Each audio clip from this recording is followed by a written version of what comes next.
first? Who? Who is on first? What are you asking me for? I'm asking you. What's up, everybody? Thank you for listening to Who's on First. I am Tim Ellerbrook, your host. I'm with my good friends Brian and Michael. If you could do us a favor, make sure to follow us on at WOFBB Podcast and leave us a comment. Before we jump in, how you guys doing? Been a long day, man. Yeah. Long day. But Yeah, hey, I'm here, and this is probably going to be the highlight of my day. Aside from sitting in a car for the rest of the time? Yeah, 12 hours, dude. Yeah, that's a long. It's rough. What time did you leave this morning? A little before 6 Eastern. Ooh. And we landed a little after 5, but that was because I had to stop and get the family some dinner. Yeah, that checks out. You were ready to go. Yeah. Before we jump into the trade deadline stuff, we're going to talk National League today, but I thought it'd be fun to talk about the All-Star Series, All-Star Weekend. First thing, did anybody watch the Futures game? No, this year's Futures game was kind of weird because it was really like weird. That and the Celebrity both. They held them way before everything there else. were And so there everybody were kind still of forgot. games going on, like legitimate Futures game was last going Saturday? on. No, it was Sunday? Saturday. Yeah, You're it was right. Saturday. Yeah. You're And right. The Celebrity I didn't game was, realize I we think, should on have talked about Friday that or last week. something. It's like, Yeah, because Yeah, I remember the Celebrity game. Cardinals were playing their final series. It was the second game of their series while well, the Futures game. Futures game was MLB going. kinda So, like, botched that was like, They botched the draft, too. Yeah, I think that was timing of it. something maybe, like in the future, maybe something they could do. Just some thoughts I'm going to throw out for the Futures game because they typically have everybody end early on the Sunday game before the All-Star break. Why not make that like the ESPN Agreed. Sunday night baseball game is like the that. Futures game. That way you That's can a get cool a idea. lot of eyes Yeah. on the Futures and it'd be a blast. a lot of for people are to be used able to tuning watch. in anyways. So. Exactly. And they're So- gearing up for the All-Star weekend, so they're Yeah. planning on watching baseball for And the next even few if- days yeah. anyways. And again, even if you're not going to do it with like ESPN, you can still put it on MLB Network Yeah. because ESPN doesn't have a game that night. Sure. So you still got the opportunity for that. I mean, I'm sure ESPN wouldn't mind maybe getting that game. I mean, Yeah. you got to Well, work you- out a And deal. every pro would like to be done during the day or as soon as possible. True. that day Yeah, because they anyway. got to catch flights to get out, especially those that are participating in the home run derby. Yeah. Things like that. They got to get out Mhm. fairly early. So usually at the West Coast games start at 3:00. Yeah, Yeah. with some of these issues that the MLB has had with ESPN, maybe you could see something like that happen with NBC potentially. Yeah, And they're talking with NBC ESPN taking all dropping. that over. So Yeah, that'd be fun. Which is kind of it's warranted in today's game just because the ESPN Sunday Night Baseball I don't think is what it was, but it's No. sad that whole run is coming to an end. Agreed. ESPN's 'Cause it has botched some- a lot over the last. Yeah, it's had some several legacy years. to it for sure. Yeah, but if the right company can pick it up and still promote True. it and get it out there, I like the idea of being it on more of a. I mean, ESPN is national. Don't get me Yeah. wrong. Like I understand the dynamic, but if you can get it on like a national local network Yep. like NBC or Fox, somewhere like that, that could be really big for the game as well. Agreed. I think that'd Yeah. be fun because you get a lot of casual folks that may not. There's still a lot of folks that stick, don't like cable or all the streaming platforms and stuff that still get the antennas and all that. You're getting a lot of those folks may. Yeah, that's a continue good to point. watch. Yeah, So. Yeah. I could catch up pretty Yeah. quick. So the first day of the event would be the home run derby, and it was pretty spectacular. I only got to catch clips of it just because I had a crazy week, but I know it ended in a swing off, and I know that we had one of the nastiest hits I've ever seen. That 518 foot hit from O'Neill. 518 or 513? 513. 513, yeah. Because I from think, O'Neill I mean, we Cruz. might have to go back and check the recording, but I think I said, or You were in our close. text, Yeah. somewhere around, I said, I think O'Neill Cruz will hit a 512, and that'll be the longest home run of the night. Yeah. So I'm like, man, I Well- was just like right there. It was. Should have bet it. There were some beautiful home runs hit that night. Like just those long, like high fly balls that you're just like, wow, how far is that thing actually going? Right.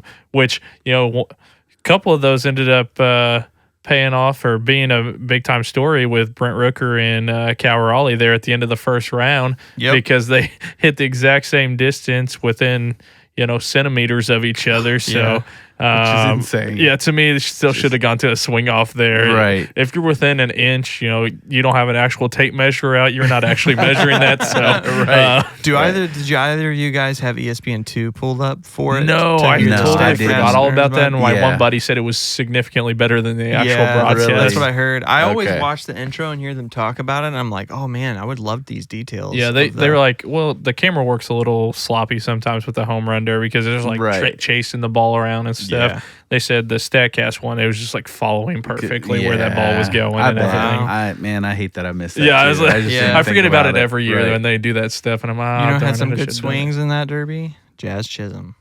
Yeah, turned first guy I think I've ever seen hit into multiple double plays in a home run derby. That was Did absolutely you guys see his brutal. comments after it? No. So they interviewed him and they were like, "Are you bummed that?" He's like, "No, man, I just didn't want to change my swing and like ruin my swing for the games. I just wanted to be a line drive, keep my line drive swing and not ruin it for my games." And he had like this attitude of like, "Oh yeah, It's fine. Yeah, it's good. no big Yeah. deal." He cried later that night. I promise. I'll tell you, there is no one that is happier about how badly he did than Alex Bregman. Because Alex Bregman has had two of the three worst home run derby performances in derby history, and now he's only got one of the three. That's so. right. Yeah. That's right. So all hail to the big dumper. I Yeah. think pulled it off, and it was him and Caminero. Is Yeah. it Yeah. Caminario? Caminero. Caminero, who had a great first round, but kind of started to fall off, but just ended up, you guys correct me if I'm wrong, but ended up kind of just petering out at the end. Well, it's hard to say because the second round he cut short because Buxton only hit so many home runs. So one of those things is he hit this amount. I would have really liked to see him and Cruz go up against each other in that second round to see who would have finished with more. Caminero and Cruz? Yeah. Because Cal was locked in that second Yes. round. Like, he got going and just started cooking. But he started really hot in the third round. But I think he just got tired. Yeah. Just, it happens every year. We Yeah. talk about it. But Cal just seemed to get in a zone there in the second and third round. I didn't think anybody was catching him. Well, and you said it last week. I mean, he has that swing. It's nice and easy. The home run swing is there. And I think for Caminero, he had to lock in a little bit more to elevate the ball. Not that he's not a good hitter or home run. He's got power in his game, but his swing isn't as conducive to that. And so I think you're right. And we talked about it. I mean, a lot of these first-time guys, I mean, with the exception of Raleigh, they just overdo it at the beginning. I think it's the same thing with Cruz. We talked about it. I wish he'd have lasted a little bit longer. But when you're hitting, 120, I think, off the bat were a couple of them. I mean, that's a exhausting even at swing. his size, that just wears you down. Right. But my God, was it fun to watch. Dude, it was one of the better derbies I remember watching because outside of Jazz, everyone did really well because it was really interesting watching Byron Buxton's first round. Yeah. Because Buxton was struggling through the timed portion, and then it got to the outs portion, and Buxton just started going off.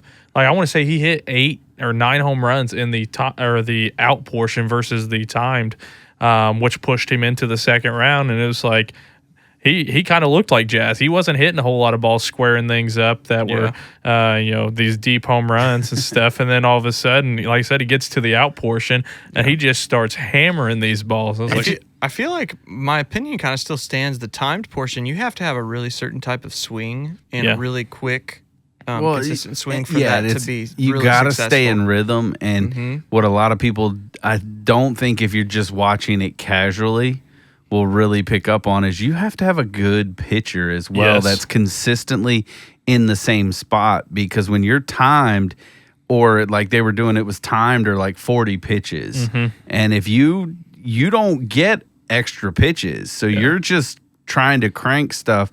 But if I have to lunge at one, it takes a little bit more effort, a little bit more energy out of me. And so you're looking like, as a lefty, if your sweet spot is kind of down and in, you want that guy to be pelting that down and in so you can lift it. And you could kind of see with some of the pitchers that batters chose, there's a little bit of a struggle to get in that rhythm at first, and that always hurts them. Yeah. But it's so fun when you see a guy get locked in, no matter if it's during the time spot or like with the out situation, and all of a sudden they just have that consistent swing, and it's the same swing, and you're like, dear God, it is just, it sounds beautiful. great. It's fun to watch. It's beautiful. like, you just got, sitting in the recliner, I'm just mesmerized. Right. Like, I wish I could wish hit a that ball was that was me. that far. Right. My If only, God. like, Right. Right. can I hit one like that? Like, I mean, put me on a T-ball field. Maybe I can launch some. check out my launch angle. That would be an interesting like aspect to change to the game. Like get rid of the BP actual pitcher, like maybe a machine or like a T-ball, and let's just see who can crank one the most. Yeah, I mean, and as funny as it is, like, I mean, I'm sure they've thought about those logics before to kind of even it out, but even a pitching machine sometimes isn't as accurate. Like, just the way the ball comes off of those, it changes, and the spin on it can really, and I think at the end of the day, really is live arm. I think every hitter will tell you. They prefer that over a machine. Just because it's what they're used to. Right. Yeah, because I mean that's what they do every day. Right. Before. To be able to see the release. Because, again, you're talking about a pitching machine that's out there. You're looking in, like, the center, just trying to pick up the ball as it comes out of the machine versus you can focus on that arm slot and you know that guy's just trying to throw you something meat right in your spot. Well, and I don't know if in the recap if you really got to see it or not, but Cal Raleigh's, well, his whole family was basically doing the thing, but it was special watching that because, one, you see some of these guys and their dad comes out there to throw, and it's awful. Like, the dad's all over the place. And his first round, he was a little spottier, but he kind of locked in that second. But his little brother's back here coaching dad through the whole thing, and I'm like, dude, this is awesome. Yeah. Like, he's like, hold up. Did you listen to the interview with Cal and his little brother? I don't know if it listened was to part of post or it, before, but he. Did you hear that? I've heard pieces of it. I haven't heard it in its full clip. Cal talked about how he's most excited to be here because he got to meet Livy Dunn. And he was like, he's jacked up. He's jacked up about it. to be fair, he's a teenage boy. Was like, he was jacked up. Yeah, he was. Yeah, I caught it. Cal said, they asked him about, is he going to do anything for him? And he's like, well, his 16th birthday is coming up, so he may be getting some sort of a car or something. I was like, that'd be all right. That's pretty cool. Yeah, because the prize is $1 million. Yeah, Right. he's going to do okay. He'll That's be a solid fine. day of work. No Right. joke. Right. No joke. So it was Caminero and Raleigh. Before we go, who was all our picks? Mine was Cruz and Wood barely made it, which I was bummed about. But I don't think Wood made it past remember. the first I round, had if I remember. Cruz winning it all, and I believe I had the dumper going, but I could be wrong. I'd have to go back and listen. But I had Cruz overall, and he didn't make it that far. I had the dumper You winning did. it. Yeah, look at you, bro. I don't recall who. You had mentioned, there's- Matt Olson, I Yeah, thought Olson may have do been- well there. yeah. I think the only which- downside for him, he what was you were just talking tired. about, his pitcher was really poor in that first a minute and a half or so. He was all over the place, and Olson started hitting some, but I think you're right. Like, he was worn out going into the weekend, and even you saw that translate over into the All-Star game. Now, he did make one phenomenal play, Yeah, but he Yes. missed another one I Yes. would have almost always seen him getting. I think I mentioned something about Olsen's swing is so it's so timed and kind of slow. Yep. Because he has that tick back, then that tick forward, then going. Is like when it comes to timed repetition, like that's hard It's to hard. keep. Whenever That'd be hard to repeat. the pitcher, he actually really got going the final minute and a half of that round. When that pitcher found his zone where he needed that thing, Olsen was just sending them bad boys. Yeah. But it was Just too late far at gone that at that point, point. Yeah. The Derby was good this year. Let's move to the All-Star game. This is one of my favorite All-Star games I'd seen, and because I remember watching it last year, I was like, this is really boring. Sure. Not just because the National League came out really quickly and won, but just obviously the swing off at the end. But who was the first 3-run homer? Was it a 2-run homer? To score the runs, Yeah. So the National League hit a 2-run homer. the National League scored because Ketel Marte hit a That's right. Rocket line down job the first base down the first line, base yeah. line. Tarek Skubal, because Shohei got on just Yeah. a terrible It was Shohei and and was it Acuna? They all hit like they both got sub really 8. terrible hits that Yeah. happened to get him on. But then Ketel Marte actually, I mean, he was beat on the pitch. Like if Yeah, you're I Skubal, mean, you it can't be just- mad at that. It's like he was Yeah. beat on the pitch. He just got it inside down the line. first base line, right? So no, that was tough. And then Brent Rooker comes Right. in big time. Late in the game. That was a Hitting the pretty AL swing, too. back in it. Yeah.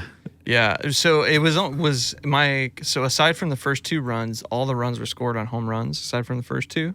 Am I right there? For the NL, I believe so. Yeah, not the the AL AL. scored in the 9th inning, not off of home run. Yeah, Yes. they had just a beat out, like a chopper, slow chopper Yeah. that they beat out at first to And tie that tied it the up. game. Okay, Yep. walk me through that play. Do you guys remember that? I don't even remember Because that who- led to the thing I who want to talk was about it? more. Well, so the play before, Let me see if we can pull up the highlights and keep it. Suarez made a great play at third base. barehanded it, barehanded threw 'em out. it. Yep. And then Bobby Witt was, Yeah, Bobby He Witt, was on third. yes. He was on he third. scored the tying He run. scored the tying run. Um, I'm just trying to remember who got the hit to tie it up, but it was basically the same type of hit. It was just a chopper Yep. that Suarez tried to come over, and he made the play, but it was just too late Yep. because of the speed yeah. of the hitter. But I can't remember because they had replaced so many people by that point to tie it up, and then I thought they were actually going to walk it off. Oh, yeah. I thought thought so? there was a chance, too. I thought they were just, I was like, 'cause- especially after Tim's comment. Yeah, right. You texted us and was like, is the AL really going to do this? And then that's when it just went to hell for Yeah. the National League and they gave up all the runs. It was pretty right there after that Rooker hit the home run within minutes of that text. So I'm pulling up I'm trying to pull up Box score? Yeah, the full 9th inning comeback. Here we go. So Suarez is pitching in the top of the 9th. I do remember they made a call. So Garcia. Let's see. I should have had this prepped. You're good. So You have Garcia more put than I a did. ball in play in the infield. Suarez got him out. Yep. Okay. And then Byron Buxton came up to bat, and he hit a double to right It must have field. been Witt beating the ball out. So it's 4-6, top of the 9th, 1 out. Bobby Witt is up to bat against Suarez. He doubled because Did he switched with You're right. Buxton. You're right. Yeah. Yep. Yeah, Witt doubled and switched Witt doubled with to Dux. right field. Yeah. And then he got moved over to third. On the next ball. Yeah. Yep. He doubled, and then Suarez got pulled, replaced for Diaz. Yeah. Chisholm gets robbed by Olsen, right? Yeah, that down way? the first base phenomenal line. place down. Yeah. And that's when Bobby Witt went over to third. Yeah. And then the next hitter, I think, is the one that does the chopper.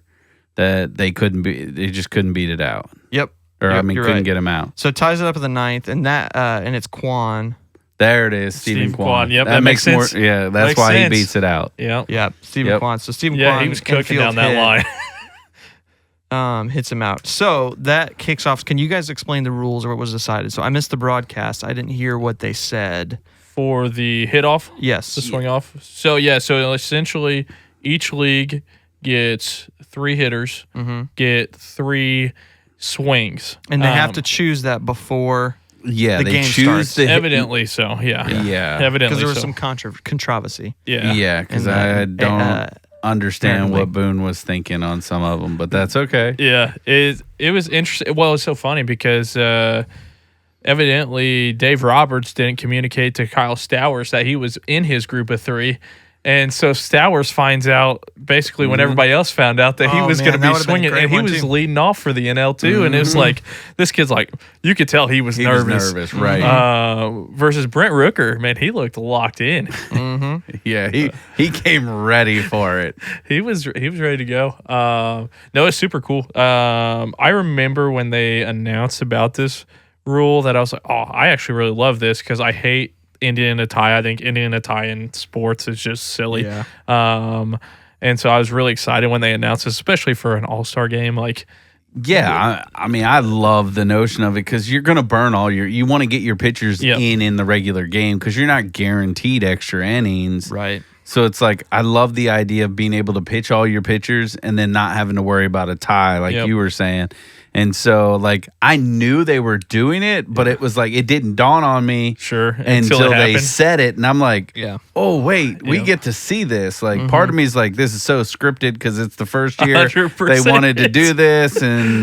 But at the same time, it was just like, I mean, I can't say that I wouldn't be totally against this in the regular season after later innings. But hold on one second. So the rules are, I just pulled it up. So it's called home runs for the win. So it's 3 players from each team with 3 swings from each player. Yep. Yes. So no, it doesn't matter how many pitches they can take as many pitches as they want, but they can only swing 3 times. 3. And it alternates back and forth. So who started, NL or AL? AL. So AL starts the NL player. Yeah. Because Rooker started it off. The home team goes second. The home team always gets the last at bat, which was the NL because it was hosted in Atlanta. Yeah, so Rooker goes first and hits swing 1, swing 2. He got 2 out of 3. He got 2 out of 3. Yeah. Yep. Okay, so then it goes Stowers. Yep. Okay. So 3 swings each, and then alternates. It goes back and forth. Right. The BP pitcher is the same guy for every player, right? For the each AL, side. AL and NL get their own. Yeah, it's basically the manager of the team. So New York and LA, they send out their normal bullpen guy. Yeah, because Ebel's throwing some nasty Ebel. He was throwing some nasty pitches in there. So Stowers only gets 1 home run, right? Yes. Yes. And then Rosarena and Schwarber. Yep. And obviously Schwarber's the hero because he goes 3 for 3. Rosarena only gets 1. And then Alonso doesn't even get a shot because they didn't tie it. Okay, then Aranda. Yeah. So I gotta say that was a pretty entertaining moment of baseball. I agree. And I did want to talk about that because I've heard some different takes about how that would make it too much of a, too much of an entertainment fest or too much that takes away from the game of baseball. But I've also heard takes like, what if it wasn't the 10th inning? What if it was like the 12th? Yeah, Sure. like Or something like that. Right. Like that's my thought. So like if we're talking about bringing this in, obviously I think just like what the NHL does as far as their overtime rules where you get an opportunity And that was an interesting comp. to play out like a normal type style of overtime, and then if you reach a certain point then it goes to a shootout. I mean, you see it in soccer as well, or football. Yeah. In key moments they can end in ties in regular season, but in key moments they play halves and then they go to the golden goal type of thing or penalty kicks. And so I'm not in favor of saying, hey, you go 9 and it's tied, all of a sudden it goes right to a swing off for regular season games. I like that in the All-Star game. I think it's wonderful again in the All-Star game, just doing it immediately. Yeah. But in regular season, I think you would probably want to see at least. I like the idea of giving them 3 extra innings. So if the 12th inning ends in a tie, there's no more. Well, it makes sense. That's essentially your extra quarter. Right there. Right. 3 innings makes sense. I was, and still am, kind of a proponent of if you're going to do anything to mess with extra innings, the runner on second was kind of silly to me. Right. I actually liked the 7-inning double headers. If you were going to stick with one of those rules, that would have been the one I would have stuck with, just because it makes more sense to me, because you're getting bench line players that are getting into that second game. The second game doesn't matter to half these teams. Otherwise, but I actually really like this idea for 12th inning or something like that, because a baseball traditionalist like myself, like I'll sit there for 4 hours, 5 hours watching a game. That's fine with me. But your average Joe that's just watching the game for entertainment purposes, they don't want to watch a 16-inning game. They want to see that thing ended. And so 12th inning makes sense to me. You're probably going to talk, maybe an extra hour. which with the time limit stuff that's gone into place over the last couple of years, we've already cut the game down basically an hour. So you're pushing it out to 3 hours on a rare occurrence. It's not like we see extra inning games every night. Yeah. We definitely don't see 12 inning games every night. And so it makes a lot of sense to me, because it also was super exciting to watch it happen. I think and I think it changes the game. I think it changes how owners and even managers have to look at their roster construction, because now you need a guy just in case, because if it's in the regular season, that one game can matter a whole lot. Well, and so do they add the amendment that like that guy has to be in the game at the time? I think you would, right? So you couldn't take in, you wouldn't have like a defensive 27-man replacement, roster, you know, type of thing. And then they bring in Schwarber back, even though he was already pulled out of the game situation. Oh, you're talking about that. Yeah. Like if he's been replaced in game. I think like you could potentially, I mean, you could do it one of two ways. You could do it similar to what the All-Star game did, in the sense that you have to designate your 3 players before the game starts, and they have to be in the lineup at some point in the game, right? Yeah. Barring catastrophic injury of some magnitude. If somebody gets injured, then maybe you name 4 people as there's an alternate. If one of the 3 gets injured, this guy can step in type of deal, because you never know when that's going to pop up. Yeah. You know, so, but it would definitely make things interesting. Or, I mean, I almost like the proponent too of just being able to say, hey, if it's somebody who's played in this game, at the end, the managers come out and they bring their list of their 3 guys from today's game, because, you know, like I think about it like, you know, like Suarez, who's on a tear the last couple of days hitting home runs. I may want him to go now because he's tearing it up. Yep. Whereas if I'm having a guy who's just not seeing the ball well, I can say, hey, take this one off. Plus, I think it gives you an opportunity to mix some other guys in when they're hot, when they're not, that type of thing. And so, you know, I mean, again, I don't think you could go wrong either way, because if you're announcing it the day before the game, like right there before the game starts, you pretty much know who's playing and who's hot typically. But I think there's also some intrigue. It would add another level for, you know, the importance of a manager in a situation of being able to know who that guy is that day. If you wait till a little bit later, kind of like bullpen management, like, I just got a feeling about this guy. Let's put him up there and see what happens. That's an interesting piece for me, because, you know, maybe the opposite of the guy who's hot. You know, a manager looks at a guy and he goes, this guy's struggling, but he always comes through when we need him. Right. And it's like, you know, you send up that guy who's batting 230 right now, but is traditionally a better player than this, to show him, we still got confidence in you right now. Correct. It's like, you know, the pressure's on. Kyle Schwarber goes up and hits 3 home runs. So, and think about how it changes the game, just like Schwarber, right? Like, they all of a sudden become the MVP of the night. And the confidence could shoot up, and it could change some guys, get them out of some slumps.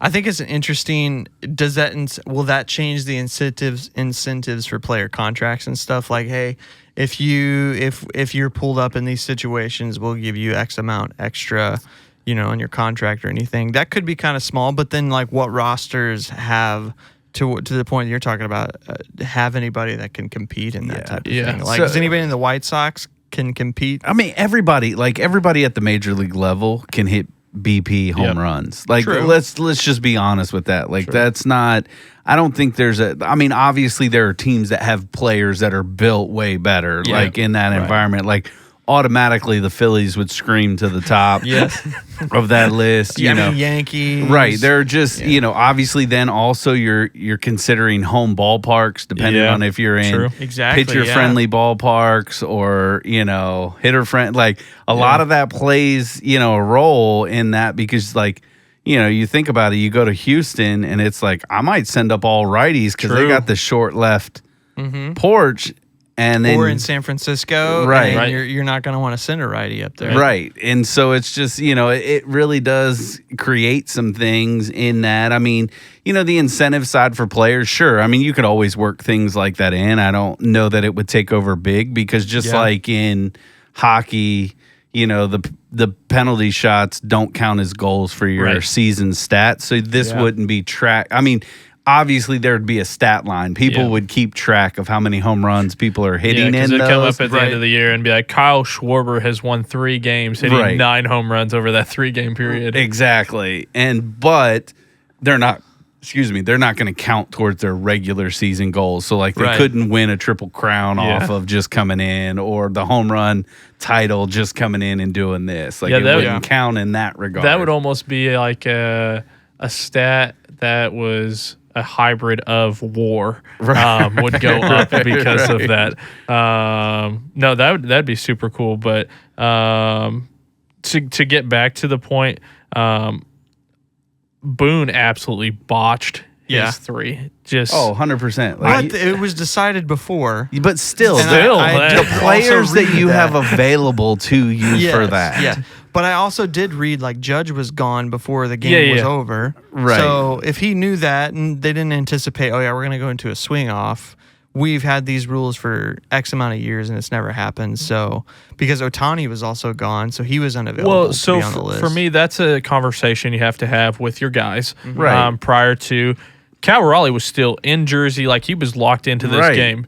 Like That dude is the best hitter in baseball just right won now. the Send home him run up. derby, right? Like, I mean, it's like it just doesn't make sense to like not have the conversation with the guy who's in the home run derby. Now we don't know. Maybe Boone did. Yep. And these guys were Dude, like, give "Hey, another guy a shot." I did the home run derby. Let so and so go." It could have been very much that.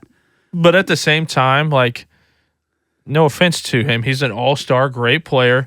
But Aranda, the dude had 11 home runs on this season. Like, I'm looking and I'm seeing like guys like Bobby Witt and some of these other dudes up here, and I'm like, that's who I'm sending up here to go hit. Like, a little more superstar status. he was probably there. There's a reason he was playing at the end of the game in the All-Star game. Like, yeah, he was good. He's had a nice season. Yeah, but he's just not a starter. He's the bottom of the line for the All-Stars. You send up, at least 2 of the guys that were in the starting lineup or in the starting. If Judge replaced one of the 3, does AL win that, you think? I don't know if they win it, but It's I think hard to say what Alonso gets does. to Alonso. Yeah. I think it really does get to Alonso at that point. I mean, he got spared. Yep.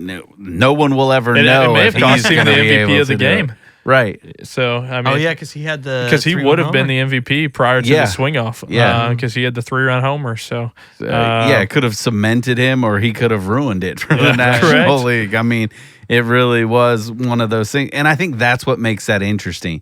Because, like, even if you talk about it in a regular season format, you could have a guy go up there and get you a couple. yeah. But then you just get that one guy that's just locked in, like Schwarber was, and goes up there and rocks 3 out, and all of a sudden the momentum shifts and the pressure's all on that. Because you talk about kind of that unmeasurable of clutchness. You might start to find out from some of your younger players who has that clutch gene within them in this moment. Well, like in this. these bad teams, we love watching the teams that are exciting and got a lot of pizzazz and stuff. These bad teams, and especially this time of year where you're sitting here going like, "Oh, look, the White Sox lost again." Right. They go to a game like this. Does it start to turn the tides in a team like that to realize, maybe it was just a swing off, but now we have a little momentum. Let's build on this a little bit. There was a little bit of excitement. Fans are actually getting into it. I was going to say, late in the game. You think and of stuff, Pittsburgh, like, who's not going to really show up in the regular season at all. But daggone, if you don't go to an extra inning game and O'Neal Cruz is coming up and you're keeping fans there too, right? Like you don't see these fans leaving at the end of the game. I mean, because it's guaranteed they're going to get another opportunity at souvenir balls. I mean, the excitement of like the home run derby feel, and that. I mean, I think fans will get bought in. I think people will turn it on. I think for the sports shows. I mean, to be able to highlight those things as clips, social media, different things like that. Well, and teams may manage that bullpen differently too. Yeah. Because they may go from this is a game that they're like, if we lose it, we lose it, to know we're in this game. Pittsburgh's in Right. 90% of these games that they're losing.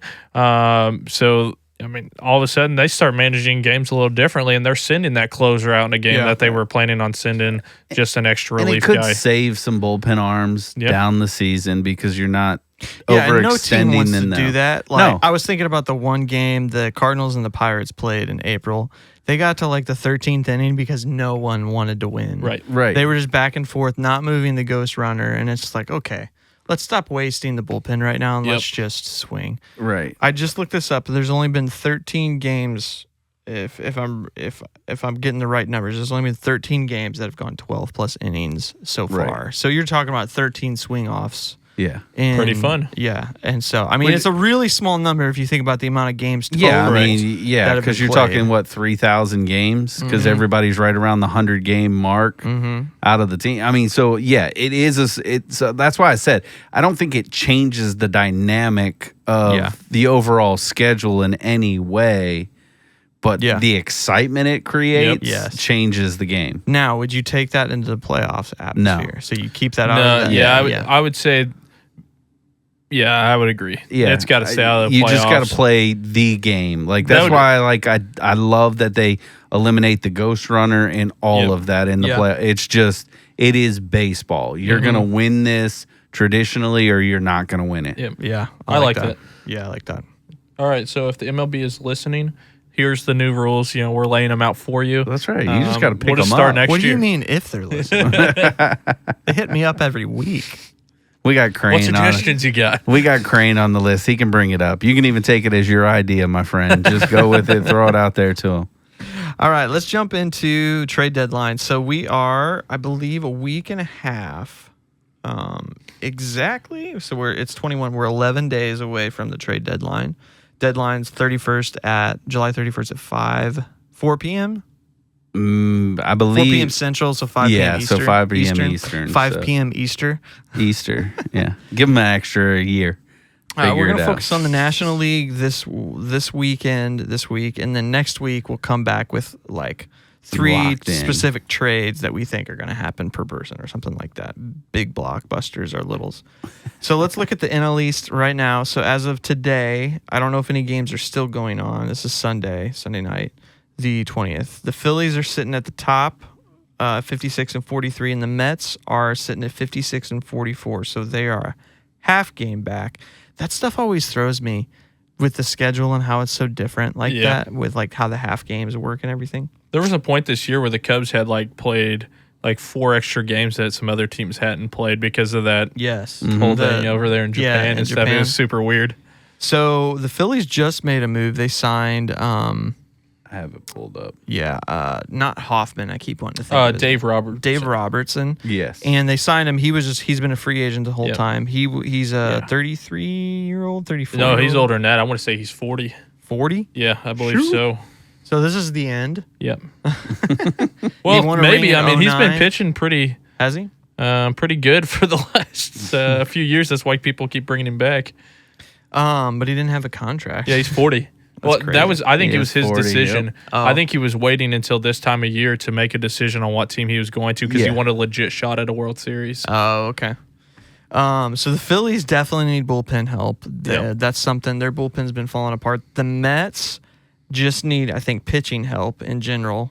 They got hit with some injuries. Manaea is supposed to come back, or has that been delayed? I mean, he's still targeted to come back, but I think it will be later than they anticipated. So the Mets and the Phillies are definitely buyers. The Phillies are running close to the end with. I think the big question I have for the Phillies: do you think Schwarber is going to get dealt? No. No, No, he's not not at all? going anywhere. No, because I think as we've talked, the Phillies are in this window with Harper and Turner and Castellanos and Schwarber and these guys with Realmuto. Nola and Wheeler and stuff it's win now, and Schwarber Right. is having a very good season this year. If he was having kind of a down year, I would say maybe you see him get dealt for like a Ryan or O'Hearn or whatever the kid's name is. Maybe you see him go for like a bat like that, but the year he's having, I don't see that because he may hit 50 home runs this year. Yeah. Still, right. Yeah. Right. That's crazy. And I think they let him walk in free agency Unless he comes back on a 1-year deal right. or something. And like again, they're right they there. could do that, another 1-year kind of deal to just kind of, depending on what other pieces fall into place for them. Because they're going to have a lot of question marks. And Dombrowski's a guy that is going to drain the farm and spend as much money as possible to get a ring. That's just like his MO. He did that with Boston. Everybody else, I could see them getting desperate because they're super close to the end. Now, obviously, Harper and Turner have these contracts. They're going to take them to their 40s, but the window of time is slimmer. I could see them getting rid of Painter. Is it Abel? Just because, man, we need arms. We got to win now. I need guys with 2 years. Like, let's go at this right now. Yeah. And Nola is still up in the air of like what's going on. He's on the 60-day. He could come back by the playoffs, and they have 4 other number ones. Say, they're not super hurting for starting pitching when it comes to playoff time. Yeah. But wouldn't that be huge? A guy with his type of playoff success in history comes in, and you don't even have to use him as a starter. You can use him as like a game extender type thing. You're throwing him out there for 3-4 innings. An opener. And all of a sudden, then you're able to bring Ranger Suarez into the game to close out the series or something like. So the Mets are someone too. They're gonna buy. They're looking for starting pitching, in my opinion, but they could also use another bat. But at the same time, they're kind of bloated. Yeah. So what do you guys think about the? I would agree. I think they're adding. Well, they're going to try to add pitching, which everybody's going to do. But. Correct. I think they do need another. Their bullpen is really good, though. I think they need another bat. Well, we'll see. Does Diaz continue to pitch as well as he's pitched throughout this? They just called Alvarez back up. So he's coming back up. And so, I mean, if he's figured some things out, he does have the potential to kind of be like that trade-esque piece if his bat is there. Yeah.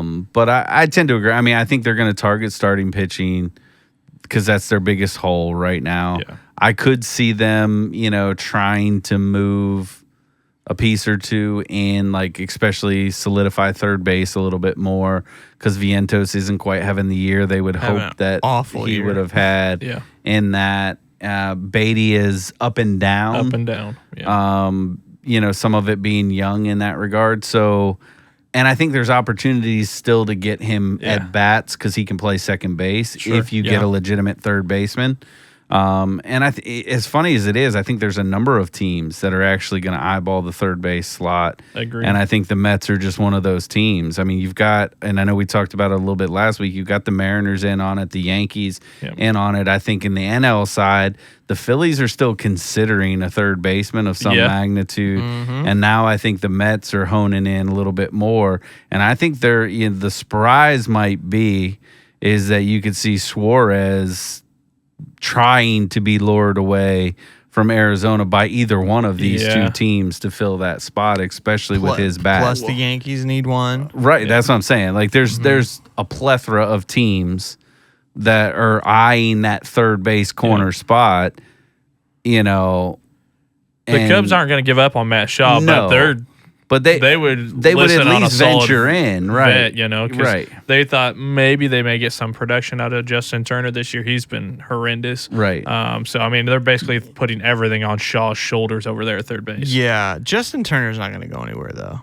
He may get DFA'd. I know we're not in the Central yet, but no, he may get DFA'd. You think so? I feel like if they have to make a move, I feel like that's the guy that they're going to stick on the bench and come into bat, pinch hit for this situation. It's a big time home run, right? Like against a lefty. Yeah, he's just that type of guy. He gives them some versatility because he can play. But his clubhouse 3 out of the 4. That's the guy you have for that type of thing. Yeah, it's what Matt Carpenter was supposed to be like. Well, I mean, to point back to last week, I mean, the Mets would be a team that could make a big splash for Jose Ramirez. Right. So, if he becomes available, and they could throw Class A into that deal. Jeez, that would hurt so bad. Phillies, the same thing. Could you imagine the Phillies are able to splash that deal? I just don't know that they have enough that... The Mets? No, they're going to have to throw... The Phillies have to throw in those 2 pitchers. They're going to have to. 100%. I think it's that. I think you're talking those 2 pitchers, and Cleveland would do that. And maybe even they may be willing to do that too. With what's Bohm. that other outfielder that young outfielder Quan? they have? No, not Cleveland, Philly. I can't think of his name. I'll have to look it up. But they've got another young prospect from a couple years back that was I got you. an outfielder for them. Justin Crawford. Yeah, that might be Well, it. I think with the Phillies, that may be the piece that they're actually looking for rather than third base, as much as they've made it pretty well known that Bohm is pretty expendable for them. Their outfielder, as I believe I saw rank in left field like 25th, 23rd, and like 29th in baseball for production. And I mean, I'll give him a good another left-handed bat for one of those young pitchers. So in my mind, if we're talking about J-Ram, which I think the Phillies could actually have more of an advantage than the Mets, but I mean Stearns is a better developmental-minded GM. Right. Yeah. But Dombrowski is a guy that's like, all of them, take him, just give me this guy. Yeah. He'll be aggressive. But I feel like Dombrowski's at a tough spot because he can only choose: do I want this fielder? Do I want a third baseman, or do I want to get 3 or 4 arms for the bullpen? Right. And because he doesn't have enough to get all of them, in my opinion. Right. Yeah. I don't know. What do you guys think? No, I mean, I agree. Maybe Clase and Ramirez is the And I mean, now that would be tremendous. but we don't know if Cleveland is even willing. Right. Correct. And that's A lot of that's the big speculation there. wild Yeah. card right there. I mean, That may be one of those deals that goes down to every other team's like, I didn't realize Ramirez was actually available, Right, or I would have yeah. made an offer. right. Yeah. And I think that'll be one of those that it will come out of left field to a lot of people if it does go down in that manner. But yeah, I mean, I could see. I guess too. It really depends to what Cleveland wants back in return as well. Like that's always the wild card because Young we pitching. don't know how we evaluate. Like we know what we see with Abel and the other pitchers, but we don't know what Cleveland sees, and they may be going. We like them, but we don't like them as much as this other guy, and they're willing to give us this other guy. The only thing I would say as Cardinals fans, we just inherited Cleveland's farm director. And if you look at any team that is not big spenders, what do they want? Young, controllable, good pitching. So whichever team has the most young, controllable, good pitching, I think is what would win for the Cleveland Guardians to send somebody, which to me on paper is the Phillies. Right. But again, the Mets might have some guys that are like in AA True. and single A that nobody knows about, and they're the best thing you've ever heard of. Yeah. Or you've ever seen. And I mean, and again, when you start talking prospects, because it's so volatile in the sense of, I mean, yes, there are a few that always hit, but then there are some that are just it's and we're very not even sporadic. talking about Miami's in the same division, and they've got some pitchers that they're gonna. Oh, they're definitely selling, willing to ship out big time. But So- the unfortunate side is you always have to overpay in your division. Yep. And so I think for like the Mets and the Phillies, they're going to look outside before they look in the division. I think now they will have some conversations, don't get me wrong, but Miami's going to look at it and go, I don't want to give you somebody that I'm going to end up having to face multiple times a year in my division that could potentially cause fits for me without as far as this Miami extra goes, we piece. know that Alcantara and what's his name, Cabrera, they're going to be gone. Now Maybe. You don't think so? Cabrera may not because he just had an MRI on his elbow done. So that could throw off their hold plans up, on right. Cabrera, but Alcantara I think is almost certainly gone. The question that I have, and this would only happen in Miami or Tampa, but does Stowers get moved? I think so. You think so? I think so. He's got like 4 years of control. I know, but the there's Marlins so aren't much- 4 years away from being ready to. 100%. Because you're looking at and it's a this very Phillies Miami team, move. Like the Phillies have 2 years probably left under their big regime of players before they really start to fall off. I'd say the Mets probably have 5 to 6 years in with their current what they've got looking at, and you're talking these are going to be powerhouse teams. Plus the Braves. And the Braves are having a bad year this year, but they've got a lot of young players that are still well within their prime. So if I'm Miami, I would definitely send Stowers because he should bring in some he's going to get you a good young return prospects. because of what he's doing this year. Yep. The only downside is they may not be able to get quite the haul because this is the only year Yep. that you've seen this from him. True. Yeah. They got him from Baltimore. Yeah. And Baltimore was just bloated, so they couldn't do anything with him, and that's why they. Sucks. It looks like they And now, picked the now wrong Baltimore's one. going, crap. Right. Yep. It looks like they picked the wrong one to ship out, Yep. but again, it'll be interesting to see what they do. I think the wild card here too is Atlanta because their Yep. GM is coming out Yes. saying we're not selling. But I think they're going to have to move some pieces. And Yeah, but the only ones to me, I was thinking about this the other day. I could see someone like Ozuna being moved. For sure. He's Right. not doing very well, so they're Right. not going to get much in return anyway. They're not getting rid of Acuna. He is the superstar of that team and what the team is built around, in my opinion. Riley's making the most money and got the longest deal, but Acuna is the player that people show up to Atlanta to watch. no, I would not disagree with that statement, but I think that Acuna's time in Atlanta is definitely numbered. I don't know that he goes at this deadline, but I could very much see before next season he's playing somewhere else because the amount you can get in return for him right now, even after two ACL Unbelievable. injuries, right? I mean, he's the best player in baseball when he's healthy. Is insane. Yeah. Right? I Arguably? Arguably, I would say that. yes. I mean, he's at least nearly as valuable as Shohei is. Right.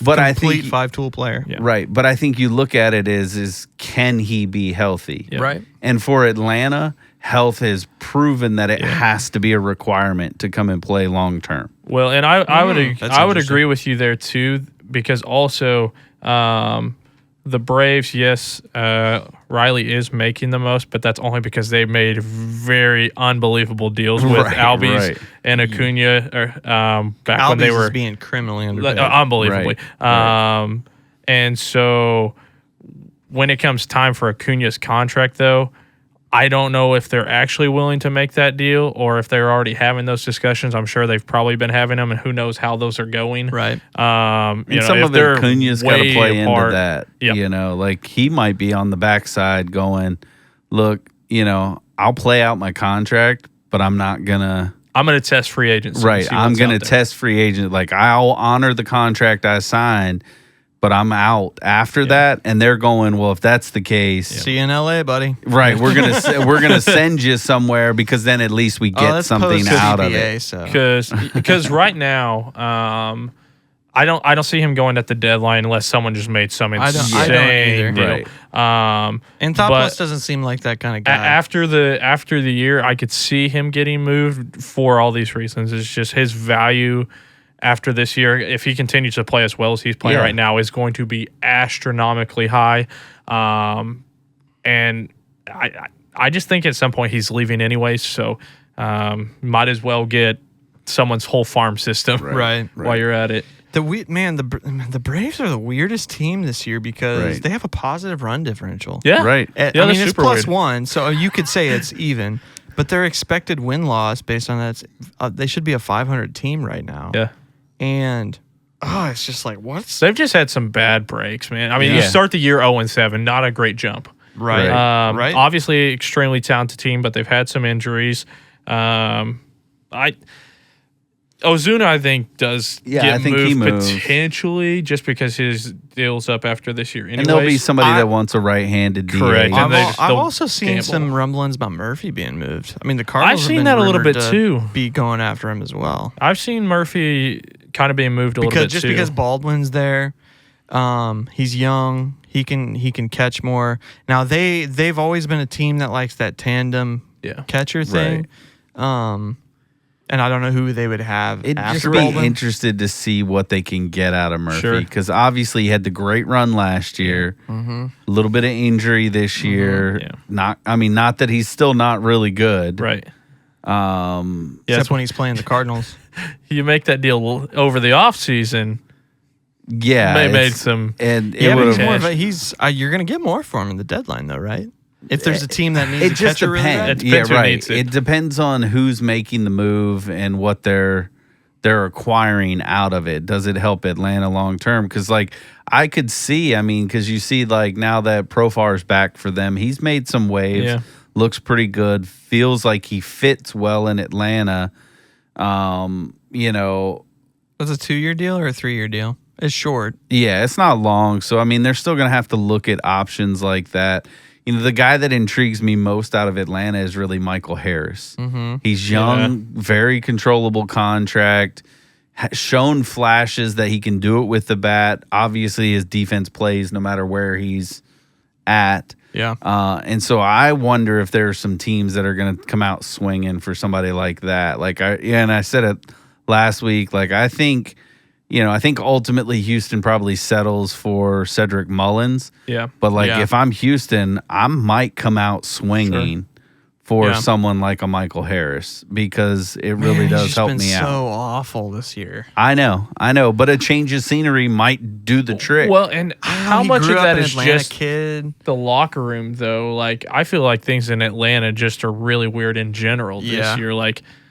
I don't know. It's something goofy going on in that locker Unfortunately, room. I think Snit's going to pay the price. Astronomical. Yeah. But still, there's just something. It's not the same. The Braves, even though even in stretches where they've been losing before, they were just fun. The happy-go-lucky team. You see just a bunch of young guys going out there and playing ball. It's not really seemed like that same type of atmosphere, which kind of stinks for the All-Star game being there this year. Because over the last 4 or 5 years, probably would have had 4 or 5 All-Stars there for Atlanta. But they'll sell a couple pieces, but I don't think they're going to go nuts. Sale getting moved?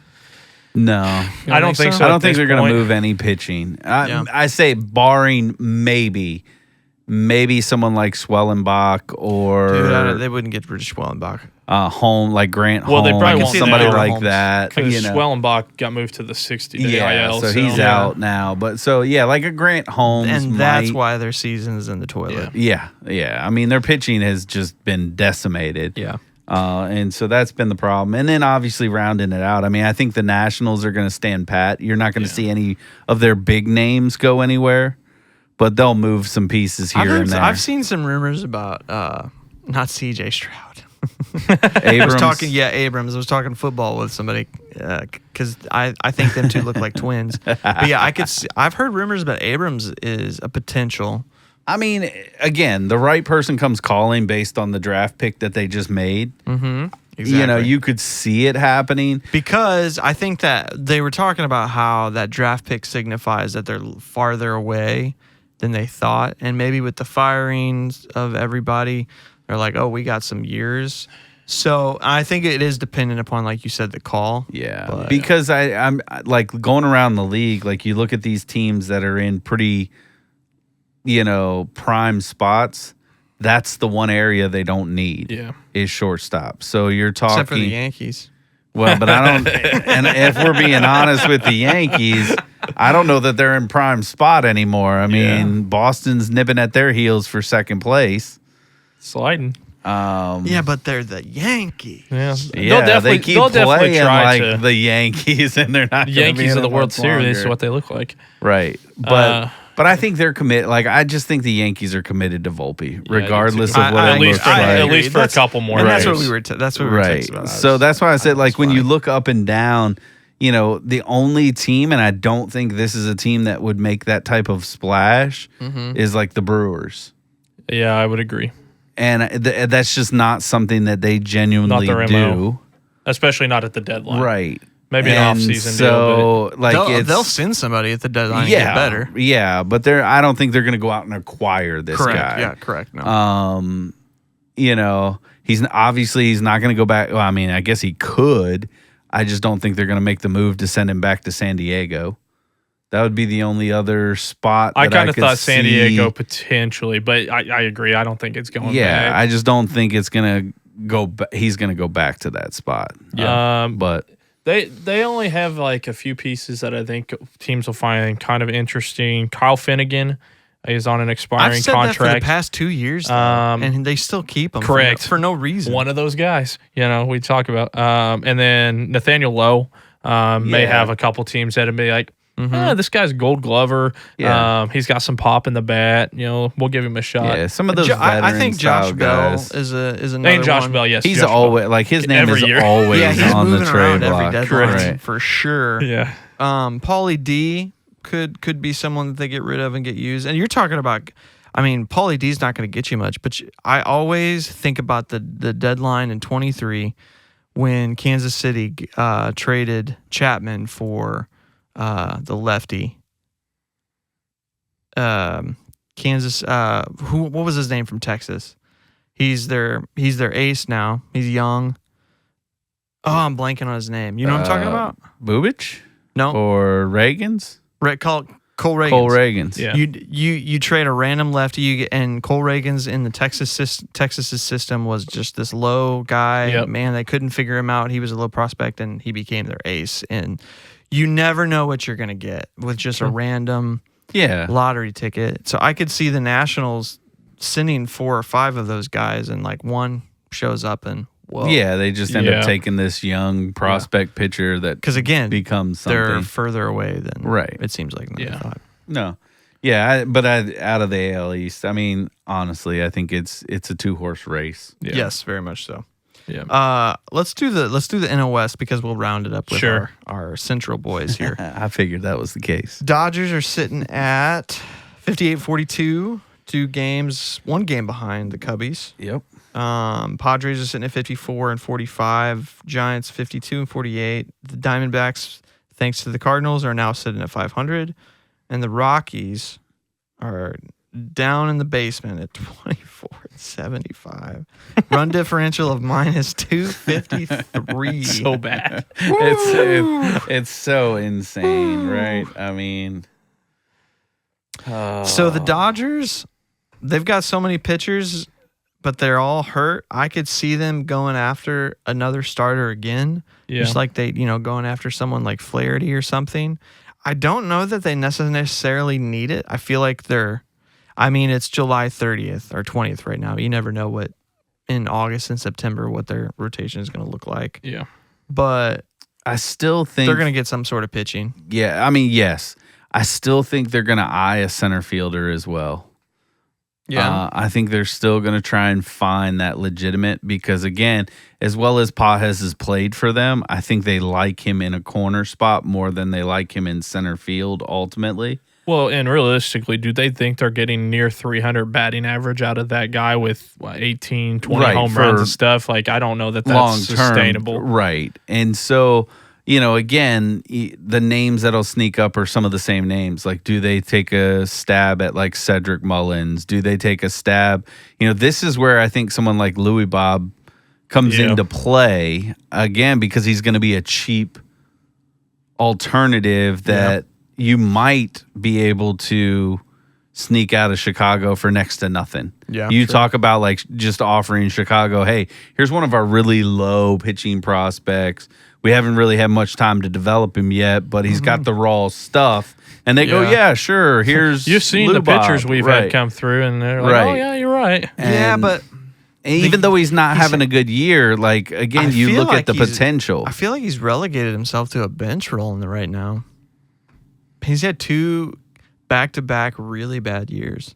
Yeah, no, that's why I say, like, for the Dodgers... Doesn't he profile more as a corner anyway? I think ultimately, yes, but I think you still got 2 years out of him because he still plays above-average defense out there. Yeah, and he's fast. Weirdly. Right, and Correct. so, like, I look at that and they go, hey, maybe he comes here and he doesn't play every day. Yeah. At least not until we see something out of him, and we don't have to give up anything to get him, essentially. And then if it doesn't pan out, he goes to free agency. You move on. Yeah. Like, it's not even because Edmonds fallen off a cliff. Right. And he's relegated to the bench. I would see them winning Mullins over Houston. I feel like I've always thought that. I think Houston's going to go in a little bit harder because they really need a left-handed They really need a center left-handed fielder. Yeah. They need a left-handed bat in general. Yeah, 100%. I mean, even when Jordan comes back, and that's an if still. Yeah. They need that. And so that's why, like, I think, the Dodgers could come in and sweep Cedric Mullins out of that spot easy because they have the better prospect They're never option. going to go for Harris, right? Who? Dodgers. I mean, I could see him, but I mean, Are the Braves willing to make that's that? where I just have a that's hard the time one seeing side. To me, that's Like, an I think the NL Braves trade. might go. He can go somewhere, but he is not going in the NL. Not a team Like, we want to no. be playing anytime Right, in the because playoffs. they're eyeballing like, hey, next year it might be us and the Dodgers Yep. going at it Yeah. in the NLCS, and so I definitely don't want to see that guy come back to haunt me. Yep. So I'd rather send him to the AL, and we'll deal with it if we have to face him in the World Series. Right. Well, so I mean, if they do make that deal with Luis Robert, maybe like I said last week, maybe slide Adrian Hauser into that deal. Guy who's Get you having a a pretty pitcher, solid right. year, but he's still not going to cost nearly as much as a lot of the pitchers on the market. And slide him into that deal for a lot of the same reasons. Maybe you have to throw in 2 prospects instead. But the Dodgers are currently in win mode. Yes. Right. And that's why I think the Dodgers would beat out Houston, because the Dodgers have so many pitchers. Mm-hmm. Sure, they're all injured. In Baltimore, They send one of those? needs pitchers. No, 100%. I agree with you as far as if the Dodgers enter the Cedric Mullins sweepstakes, they're probably got the best opportunity to get him. Like, Yeah. there's no doubt about that. I just don't know if they want another left-handed bat. Yeah. Like, that might be like, because again, they may be eyeballing Luis Robert as that platoon guy. Yeah. Because they could still throw Tommy Edman or Pages. Pages out there, even Kim. Yeah, they really Like- need to replace Conforto. Yeah. because he's the one that's the left fielder is just really, really bad. Right. But then this gives you, like, if you go out and get like a Lou Bob, it gives you that flexibility that when you're going against lefties, you can send out a whole right batting outfield with Hernandez, Luis Robert in center, and Pages in left, Yep. and you leave the lefties on the bench, and it just gives you a lot of depth and wiggle room on that. Well, and it's one of those things like how much of the fact that the White Sox have been so bad the last 2 years has played into him playing so poorly. Right. Because he wanted traded. He made it kind of known, a couple years ago, he wanted traded. They told him no. And now We're he's building just- around you. And then all of a sudden, this guy went from being a perennial all-star to we're talking about he's going to be a platoon guy Right. in a trade deal where you kind of slide him into the deal. So I think there's probably part of that. And if there's a team that can get a guy who re-sparked like that, it's going to be the Dodgers, of course, unfortunately. But yeah, I could see that deal. They definitely need another bat with Muncy getting hurt because who knows what he looks like when he comes back. And when they were talking, he's going to be past the start of next season.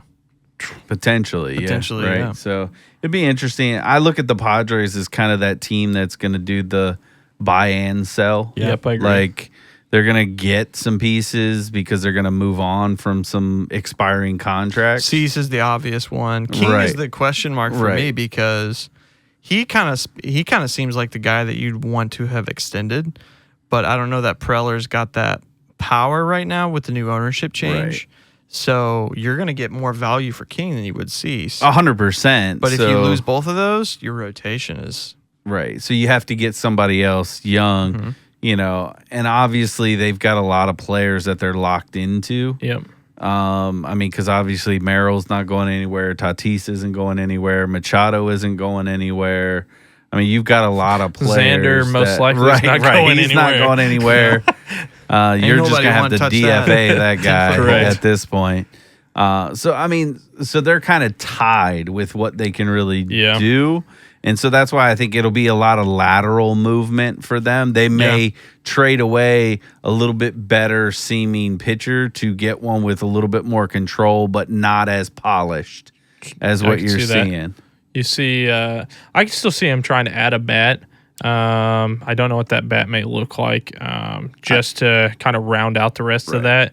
Hearn could come into play there. Yeah. I mean, I that like could that. be a bat Yeah. for them there because he can play first base, and Arise is there, but He has no power at all. right, exactly. So it gives them a little bit more pop at that Arise is a position. trading piece too. Last year, True. Right. True. Yeah, somebody wants a contact leadoff hitter that can't play defense at all. Right. and maybe you throw in one of your young prospect pitching. Yeah. Which with they someone will do like because him. They don't care. Right. To Baltimore for O'Hearn in that regard, because then Baltimore gets a replacement for the rest of this year at first base, if that's what they want to do, and they get the young pitching piece that they want. Yeah, because Baltimore's not going to trade for Cease or King. No. It doesn't suit them at all. No, because they're not going to pay them. Yeah, they need young, controllable pitching. Yeah, they're an interesting case because if you look at the record, they're 9 games above 500, but they have a run differential of plus 17. Their expected win-loss is 51-48, so they're playing above what they should be. They're 3.5 behind the Dodgers in the division. What's the wild card sitting at? They're in it. They're in it right now. I So think. yeah, they're tied for. They are you sure they're in it? Yes. Oh yeah, because there's 4. There's a tiebreaker right now. The Brewers and the Cubs are tied. Yes. Yep. We're gonna have to talk about that in a minute. Yeah. The Reds are 2 games behind the Padres, 2.5 behind the Padres. I could see the Padres. The Padres are the fringe one for me. I just could see them. I could see them falling apart, and also could see them barely making it. I don't ever see them getting to like the 4th wild card position. If they fall apart here early, they'll become complete sellers. I think Schilt gets let go. Again. All of that. Right. I think all of that comes into play, and they just retool for next year. Yeah. In that if that happens sense. in 2 weeks, I don't see that happening at the deadline. I see that happening in the offseason. If they don't make it, I see I see the whole agree. thing like, okay, we got to blow this up. Right, I agree with that. I'm saying if by some chance they fall apart before the deadline, they may jump start it early, because then you could look at it and go, we don't really care a whole lot. We can get rid of Arise and Cease and King, Yeah. and we're just looking to get younger, Yeah. controllable, and you're not really worried about what it looks like on the other side. Now, right now, the position that they're in, they're not going to do that. This would take one of those, 7-8 game losing streaks where they drop, kind of where like the Cardinals and Diamondbacks are sitting right now. Well, the Giants have lost 5 in a row. The Giants to me, I think the Giants are actually going to become sellers with the way that they're trending right now, which is so weird. After buying Devers. I think they are trending into being sellers here at the deadline. Right. It's probably not going to be major, but I think they're going to have to be, because they're absolutely atrocious right now. 5-game losing streak is for a reason. Like, they are bad right now. Yeah. They need to, They need to get back to what made the Giants good. I mean, they have pitchers still, but they need to find that platoon positional players that they just kind of rotate the right pieces at the right time. Problem is they locked themselves into a full-time DH. 100%. And first baseman. I mean, they next did year, that. Right. They did it. So to speak. I mean, that's where they're going to have to play. And then for me, rounding it out, I mean, obviously, when it comes to the West, I mean, the Rockies are going to sell whatever they can sell. I mean, they've actually are taking offers on Coors Field. Right. I mean, they'll sell you the naming rights at this point. So if I'm the Diamondbacks here, that's the big one more than I think the Giants are sellers, but the Diamondbacks I could see. Things have flipped. Yes, majorly So for them. thanks to the Cardinals. no, here's my thing with that, right? Like, I still think I'm in limbo if I'm the Diamondbacks. I think the next week, Like week stand and a pat? half Sure. really, really matters. 100%. I'm not gauging myself on a sweep of the Cardinals. They play the Giants next, though. They've got No. 3 against the Giants. They play the Houston Oh, is it Houston? first. Okay, Houston Let's first. sweep But- Houston. Then we may be changing the discussion. Like, then we can start to talk about, like, okay, because that'll put them at a 7-game win streak. Yeah. I mean, that's going to put them at 3 games above 500. That's going to put you in the conversation of that final wild card and spot. probably put them right on San Diego's tail, too. Right. But if they go to Houston, and then I think it is the Giants after that, and let's say they end up losing, 4 out of the next 6. Even if they go 500. Right. And they're back under 500. Yeah. They're not. I don't think they're full on sell everything. Yep. But I think that's when you start looking at Suarez again, Naylor potentially for the right price. I don't think Gallen's going to go anywhere, but I still think Kelly is on his way out. I think today was a good audition for him, and prices might go up a little bit higher. Fair. I think you could see them start to pivot. For me, if they continue to win, Kelly could still be someone that gets moved no matter what. But I think Suarez and some of those other pieces the next week and a half is really going to be the catalyst for them. The only thing for me is in 2023, I just looked this up. After the All-Star break in 2023, the Diamondbacks were 32-39. So they were really sub 500. Mm-hmm. And they made it to the World Series with a poor record going in. They got hot that down doesn't the happen stretch. often. True. It doesn't happen often, but they literally just did it. Yeah, but And they've got almost all of the same players. Yeah, but you can't bank on that Minus Christian happening. Walkers. You can't bank on that happening.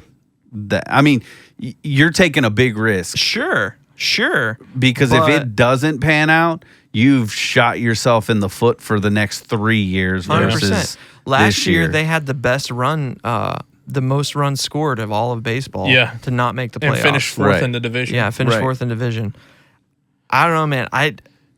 I agree, and I hear the point of it is wisdom to move pieces to try and get something to replenish your system, but at the same time, you have one of the best offenses in baseball. Yep. And you're 500 right now. Yeah, they're super weird. I could see a deal. But they could get a haul for the players.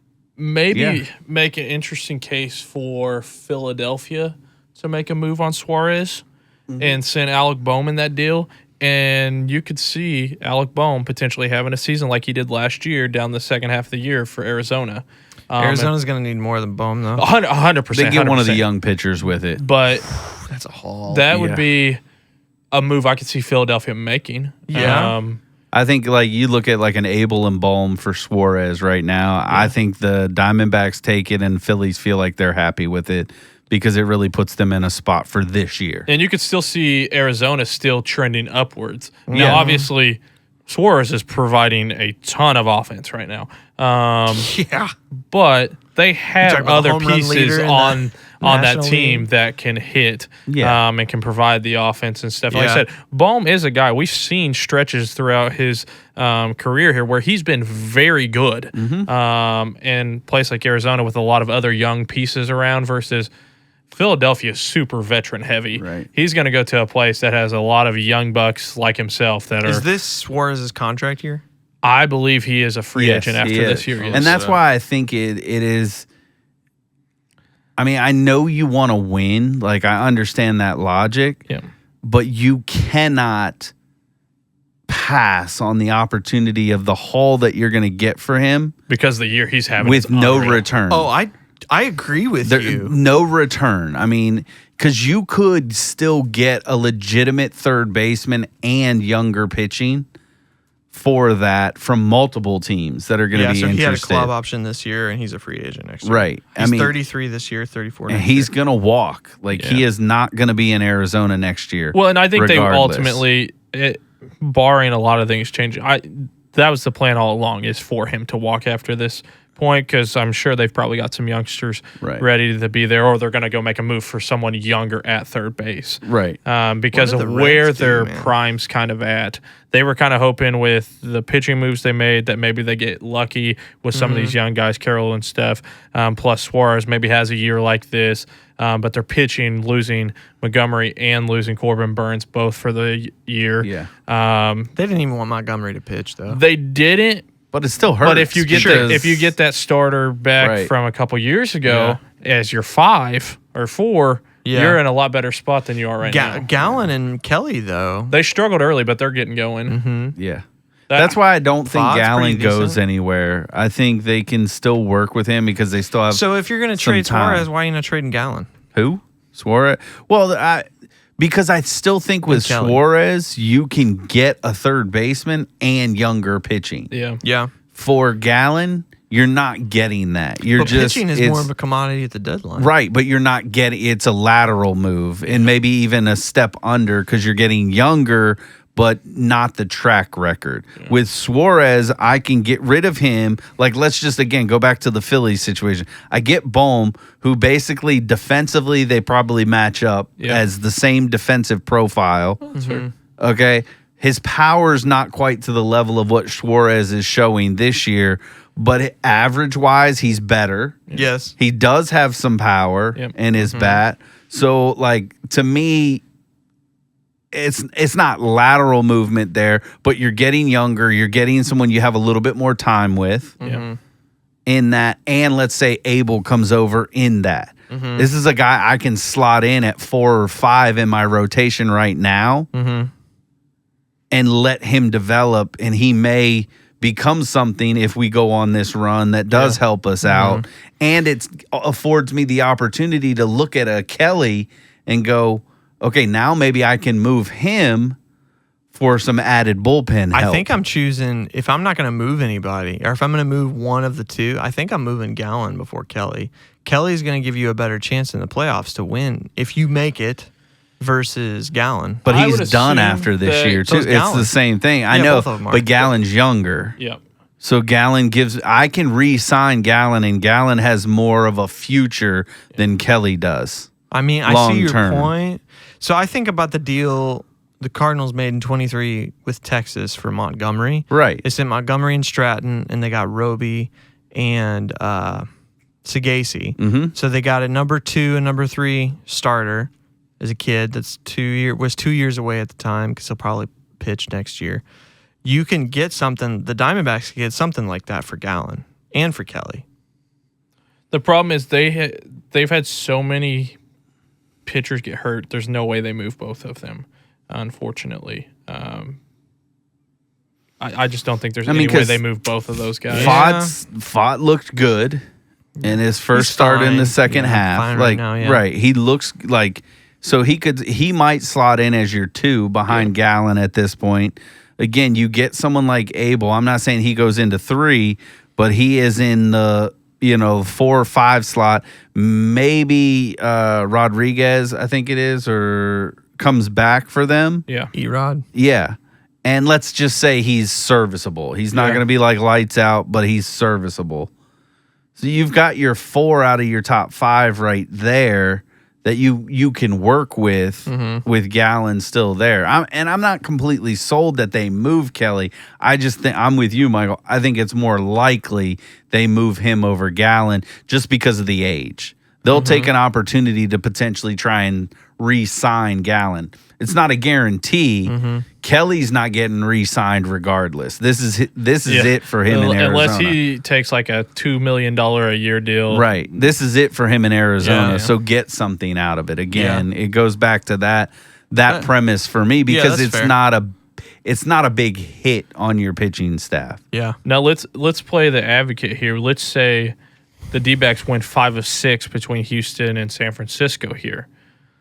Could making a move where they don't move Suarez come into play then, and they still go make a move for some sort of pitcher, an Adrian Hauser type, the middle tier pitcher, rather than you're not going to go splash for Sandy or one of the other high end names, but one of the lower end name guys that still would be huge for a team like that to be able to have a 3rd or 4th pitcher to throw out there with Kelly and Gallen. Yeah. The Diamondbacks for me are a sell or stand pat. I don't think they You don't think they add anything? I don't, because they need to replenish their system Sure. more so because they've used the system the last couple of years. Yeah. Now that doesn't mean they don't have pieces. Yeah. But I don't know if I was I don't in think the they want to situation- give up those pieces. Yes, like sure. that would be the problem. Like if you keep Suarez, you have to give up something to get some of these other Sure. pieces, and that puts you behind Yep. the 8 ball in Yeah. that sense Yeah, because you're gonna lose again. Suarez He's this year. walking, Yeah. right? Kelly's walking. 100% agree. Gallen potentially could walk. Yeah. And I mean, that's 3 key players for Sure. you Yeah. for absolutely nothing. And then to think, I may have given up. Like, let's even just throw out like a Blaze Alexander or somebody like that to go get one of these pieces. True. And now I have no replacement at third base. Sure. Mm-hmm. Yeah, the Diamondbacks are in a really tough spot because they have so many guys walking that are core, and they can't keep them all. Right. And they don't have enough to replace them all right away. And the pitchers they bet on are hurt. Right, yes. Exactly. And that's what's killing them. Their long-termers are Fott, Corbin Carroll, and Burns. Yeah. Burns obviously being hurt, but he'll be back mid next year or something. But what does he look like? Yeah. Because he's aging now, too. I mean, you're talking 3 aging and still Gallen being the youngest of all 3 of those. And so your core is Corbin Carroll and Brandon Fott.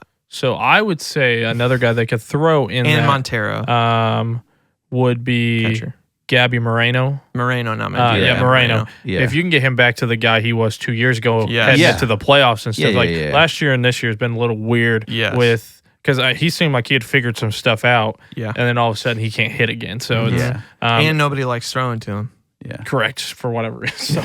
So, pitchers are weird. I mean, early on, I thought with the way the Diamondbacks were falling, I thought Marte might be available. Yeah. Now I think he's not. No way. Like now I think he's there. Yeah. And he's that, he's part of that core moving forward. Sure. With Arizona. I mean, had they been probably 4 or 5 games under 500, I would say I'd entertain some offers there. Mm-hmm. But now I would backpedal on that. I'd be like, no, he's not going anywhere. Well, and they're getting a pretty good year out of their shortstop Perdomo. Yeah, is actually having a pretty nice season. He's having a phenomenal year. So I mean, can confirm they're one of those guys that you could see them make a move or two, and they still stay right where they're at in the hunt, potentially slide into the playoffs. Honestly, I think That's why pat or sell. But I think if they play their cards right, they can do both. They can do both, but I think they position themselves for next year to really potentially be a thorn in the Dodgers' side. Mm-hmm. Like, I think they could have that ability. What are they without Suarez, though? I mean, they were going off 2 years ago. And he didn't have this type of production. Yeah. So, I mean, the thing is, they need the young guys. I mean, Corbin Carroll, he's having a solid year, but he's not having the year he's had. Traded at the deadline in 23? I want to say he got traded at the dedeadline. Yeah. He came over there in the deadline. Because I want to say he was kind of a shaky piece. Yeah. That Corey Seager home run in game 1. Who was that reliever? That's who they got from Seattle as well. You know what I'm talking about? Yeah. I think I know who you're talking about. Yeah, it was Suarez and that guy is when they came over. Yeah, and it's he was funny, a big part of that run, though. And it's funny to think, like, the Mariners are ones that are considered to try and chase Suarez ironically to get him back, right? So, actually, we needed that offensive production, it turns out. No way. So let's shift to our local teams, the good old boys from the Midwest Central. Your Cubbies are sitting at the top of 59-40, the best record in baseball, now tied with the Brewers for the best record. And the Tigers. And the Tigers. Yep. Who would have thought? 3 Midwesterners, all the Midwestern farmers. Detroit, Chicago. All the teams you would have thought. Yeah. And Milwaukee, right. Milwaukee coming out of nowhere thinking they were dead, and look, they're 10 in a row. The best in the league, yeah. The Reds sitting at 52-48. Our old Cardinals sitting at 51-49. And the Pirates sitting at 39-61. Those poor guys down at the bottom. 4 teams above 500. I think is that the only division, or is it the Central as well? No, the AL Central has 3 teams below 500. It's the East. AL East has East, 4 teams above 500. So does that mean the Central NL Central is like just as it's the juggernaut for sure? Yeah, it's the juggernaut for sure. Yeah. So we know your Cubbies are going after a pitcher. Yeah. They're I believe they're the top name for Alcantara at the moment. Yeah. Obviously there are other names. What do you think for? You said getting somebody at third base and sending Shaw to the. It's going to have to be a perfect deal. And I think it's realistically like they're going to maybe get a third baseman on a expiring contract probably that they're going to platoon with Shaw. It's not going to be. Do you call the Giants and see if Matt Chapman is available to come over and play third? The Cubs were one of the teams that were in his final couple teams when he was making free agency stuff. So does the Giants sell him though? Because he's kind of a big name there now. I would, if I were them, I would consider because of I would too, the way but- they're. I mean, they're you got trending. Raffy who can play third. I'm just saying. That would actually be really so funny. And their defense just goes down the toilet. We still send out their best defensive player. Chapman, that's an interesting one. Like I said, it's going to be a splash like that where you're going to see a perennial all-star Gold Glove type guy, or you're going to see like Nolan Arenado? just as mid. Well, if the Cardinals and Cubs would make a deal, I could have seen that before the season. Yeah, but not during the season. Especially with the way this And year's he's not played even- out. With they're not Nolan's even on not his list. a gain on anything for the Cubs. Yeah. No. Now, this is an interesting thought because we brought this name up earlier with the Nationals. Could you convince someone like C.J. Abrams to come over and play third base? Or Paulie D. Well, we definitely don't want Paul DeYoung. Hey man, it's Paulie D. If my wife hears that, she would agree with you 100%. She loves Paul DeYoung.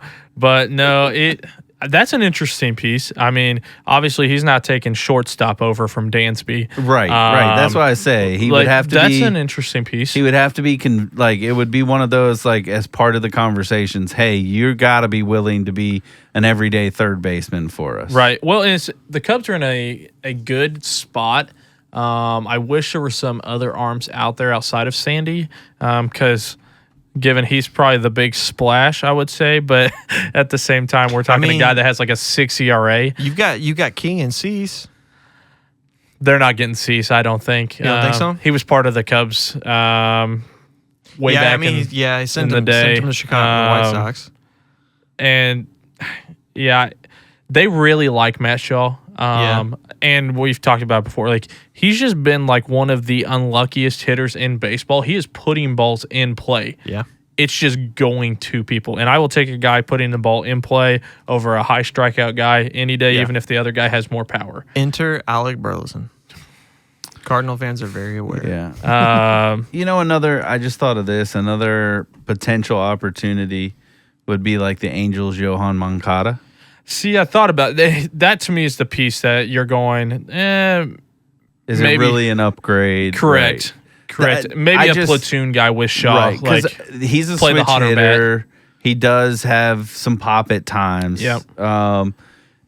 And I don't think you're going to have to give up anything. I was going to say his cost him. won't be right. much at all. Shaw's an elite defender. Well, he's projected to be an elite defender. He's been He's good. phenomenal. They need an upgrade at the bat, not at the glove. And that's why that's the big piece that they're weighing, because they have 6 guys that are batting 250 plus right now.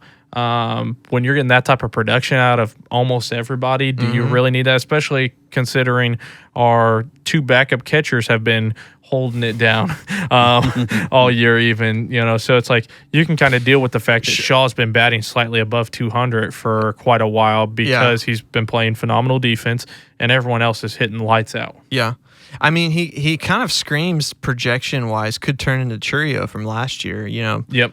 Just unlucky, having trouble 2/3 of the season, and finally figures it out at the end. I could see it. So I would see them going with him because, again, the rest of your lineup is fine. It has to be. Why do you need one more guy hitting 260, 280? And I can imagine that this kid's going to be, the glue guy, but you don't want to mess up the chemistry when it comes to things like that. That's why a guy like Justin Turner's still on the team. Is because of the chemistry piece of things. Right, because the only other person, you look at the Athletics, they have Miguel Andujar, who's hitting close to 300, but no power, 3 home runs. He's going to play a solid third base. Yeah. But he's another righty. Yeah. And again, I think he profiles very similar to what he's 30. He's on an expiring contract. Yeah. That's the only reason why I say, someone like that, again, low cost. You're not going to have to give up Shaw as part of this or really anything that's going to hurt long term. And you can let him walk at the end of the year and Shaw's right back in there. Yep. It was Yeah, it's one of those things. The Cubs don't have a third baseman to send to Philadelphia. I could see a world where Alec Boehm comes to Chicago at some point. But I think that'll be like a but that's Shaw deal. Like yeah. Shaw would have to be a part of that, unfortunately. And does that make sense for Philly either? Right. You know, to make that deal? Probably not. So it's probably when Boehm either gets traded elsewhere or the Phillies ultimately end up letting him walk. I mean, maybe there's a 3-team scenario that comes into play where Boehm is part of it and goes to Chicago. To the underlying chemistry fact, does Boehm throw off the chemistry of possibly, everything? But I mean that bat plays in Wrigley. It does. And it's going to provide more offensive pop than Shaw is at the moment. But if I'm not saying long term. If you're going to spend assets, wouldn't it be more advantageous to go after Suarez than Boehm? I think you're just going to have to give up way too much. Suarez is going to cost a lot. Yeah. Suarez is because of the But year you're talking he's about having. giving up Shaw to get Boehm. Shaw's a lot, but the Cubs have enough prospects that they can manage losing Shaw with Boehm. Because Boehm's going to be there longer. The problem is if Arizona makes that deal, they're taking Shaw. They're taking probably Owen Casey. Yep. They may be taking Kevin Alcantara just to get this guy. And now you've got 2 players on expiring contracts that are going to be massive to try and fill because you're going to have to either re-sign Tucker, which obviously I would say would be the number one priority, right? But then that means you're probably letting Suarez walk, and now you don't have that third baseman of the future. Well, and the Cubs have entered the window. They're not in the Philadelphia, we have to win right now. Unless they let Tucker walk. Right. They let Tucker walk. Well, maybe this is a one and done year. But yeah, that's the whole tricky thing for me. You know, but that's why I say now you would have 2. Well, and that's why I'm saying going after Suarez versus Boehm, you have a window this year. You don't know what next year's going to look like. You're keeping Suarez for just this year. Yeah. Boehm you're keeping for 3 or 4 years when it could fall apart because you can't sign Tucker. Yeah. Right. Well, but then like I was saying earlier, and everybody on your team keeping those numbers for another year. True. There's a couple guys. It's like PCA. You're wondering, like, is this legitimate? Like, is this going to be what this guy is, or is this just that random? Like, this guy figured it out this year. Right. Possible. And I would say that and I mean, this is not a Cardinals fan. I'm just looking at it. Bush is the same way. Suzuki's the same way. They're all having career Bush years. is the one guy I think can keep his numbers relatively consistent. I don't think he's going to be a 300 guy every year, but he's a guy that I definitely see in that 270 to 290 window a lot of years. Good defense. Bush to me profiles as an Arenado type of like 30 home run, 100 RBI, 280. Definitely could see that out of him. Yeah, Suzuki, if you can get him That's to the one where I'm kind of like, I'm not sure. He might be close to similar numbers. Yeah. But if he has to play right field and play, I think that's where you'll see his numbers take a big dip. More injuries. Right. That roster just kind of, it doesn't confuse me in the sense, but they're all having career years at the same time. Yep. Which projects you to obviously go off where you are. And so who can stay it? And is it a product of they're around everybody right now? Yeah. Because this is Suzuki. This is the best Suzuki has ever played in his life. Correct. There has been points whenever Suzuki has had some nice runs. He does have a very good eye for the ball. I've noticed that about a lot of the Japanese players that come over. It's like when they argue a call, they're usually right. They're usually right. The ball was out of the zone that got called a strike. But there's a ton of pressure off of him to be the power in the lineup because Tucker and PCA are producing. Bush is producing. That's why, for me, obviously you guys need a pitcher, so you're going to go after one.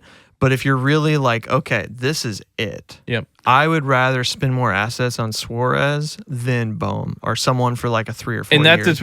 Or I just rather keep Shaw. Who knows what those conversations with Tucker look like right now? It's hard to say. I will say, Tucker seems to be having a whole lot of fun on this team. And with PCA playing as well as he is, as good as Tucker is playing, Tucker doesn't have to be the guy in the spotlight at all points in time. Which benefits him. Benefits each He's other. one of those superstars. Right. He's very much a definitely doesn't want to be the guy that's in the superstar. Like, well, and that's what honestly that's what's making your roster work. Yep. There's so many aircraft carriers that are carrying everything for each other. Yep. Right. But if Tucker wasn't there, they wouldn't be able to do the same. 100%. And vice versa. The Cubs definitely have some very solid young outfield pieces. But if you're asking me if I want to keep Kyle Tucker or Owen Casey, no offense against him. 100%. Owen, best of luck wherever you end up. 100%.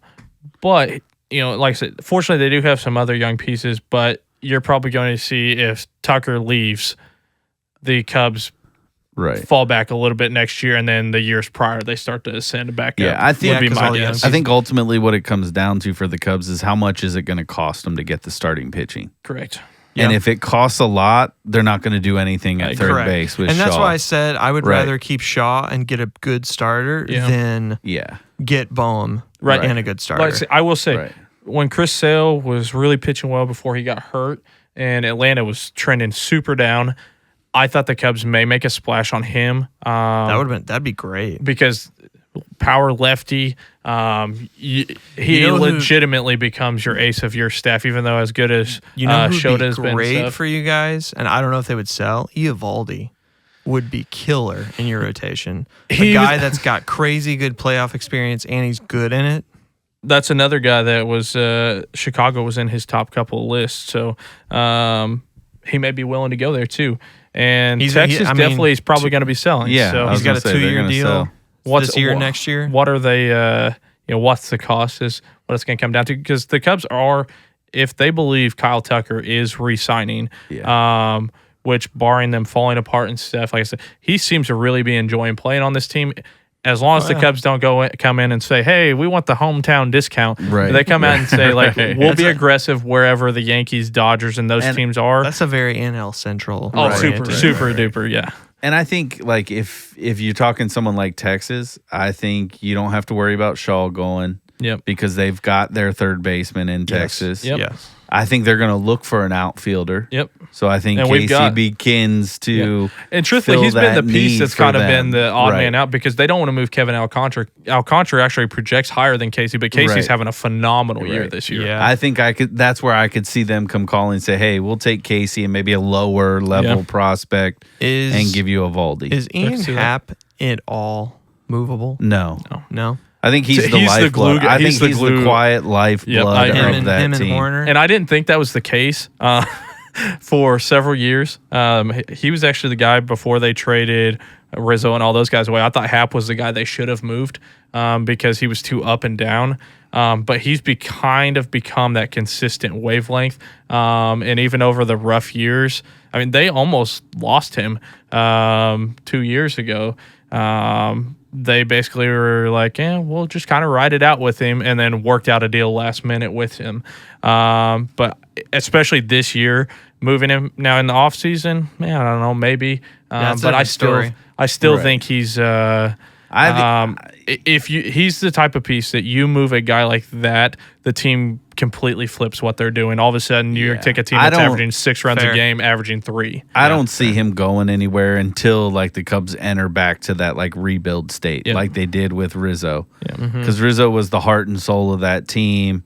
And then they went through this, we're going to have to really gut it and rebuild. And that's when they moved on from him. Yeah. I'd see the same thing with Happ. And Happ's the guy they built around. He's the Rizzo of 2012. They tore everything down and rebuilt it around Happ. Yeah. And Happ's been solid since. Yeah. They even moved Contreras or let Contreras walk essentially. Right. But So we know the Brewers are going to not do anything except maybe sell a piece. I think they might actually surprise you in the sense. Buy? I don't think they're going to buy big. Yeah. Like I think they're going to do what they do, and they're going to find this, mid pitcher that it's a lateral trade on paper statistically, but then this kid gets to the Brewers. That with the White Sox, right? That one guy that was hitting like 150. Who's a superstar. Right. I mean, I just think that they'll do the same type of thing with the pitching side. They do need one more starting pitcher. Because here's the thing. Like, as much as I like Jose Quintana, he's not going to be a solid number 2 come playoff time. No. Especially not at his age. No. Interesting. I mean, I think he could be a 3, like a swing guy for you, but I don't think you want him 1-2. I see them as like trading Peralta. I could see that. And bringing up, who's that kid they traded for Baltimore when they sent Burns?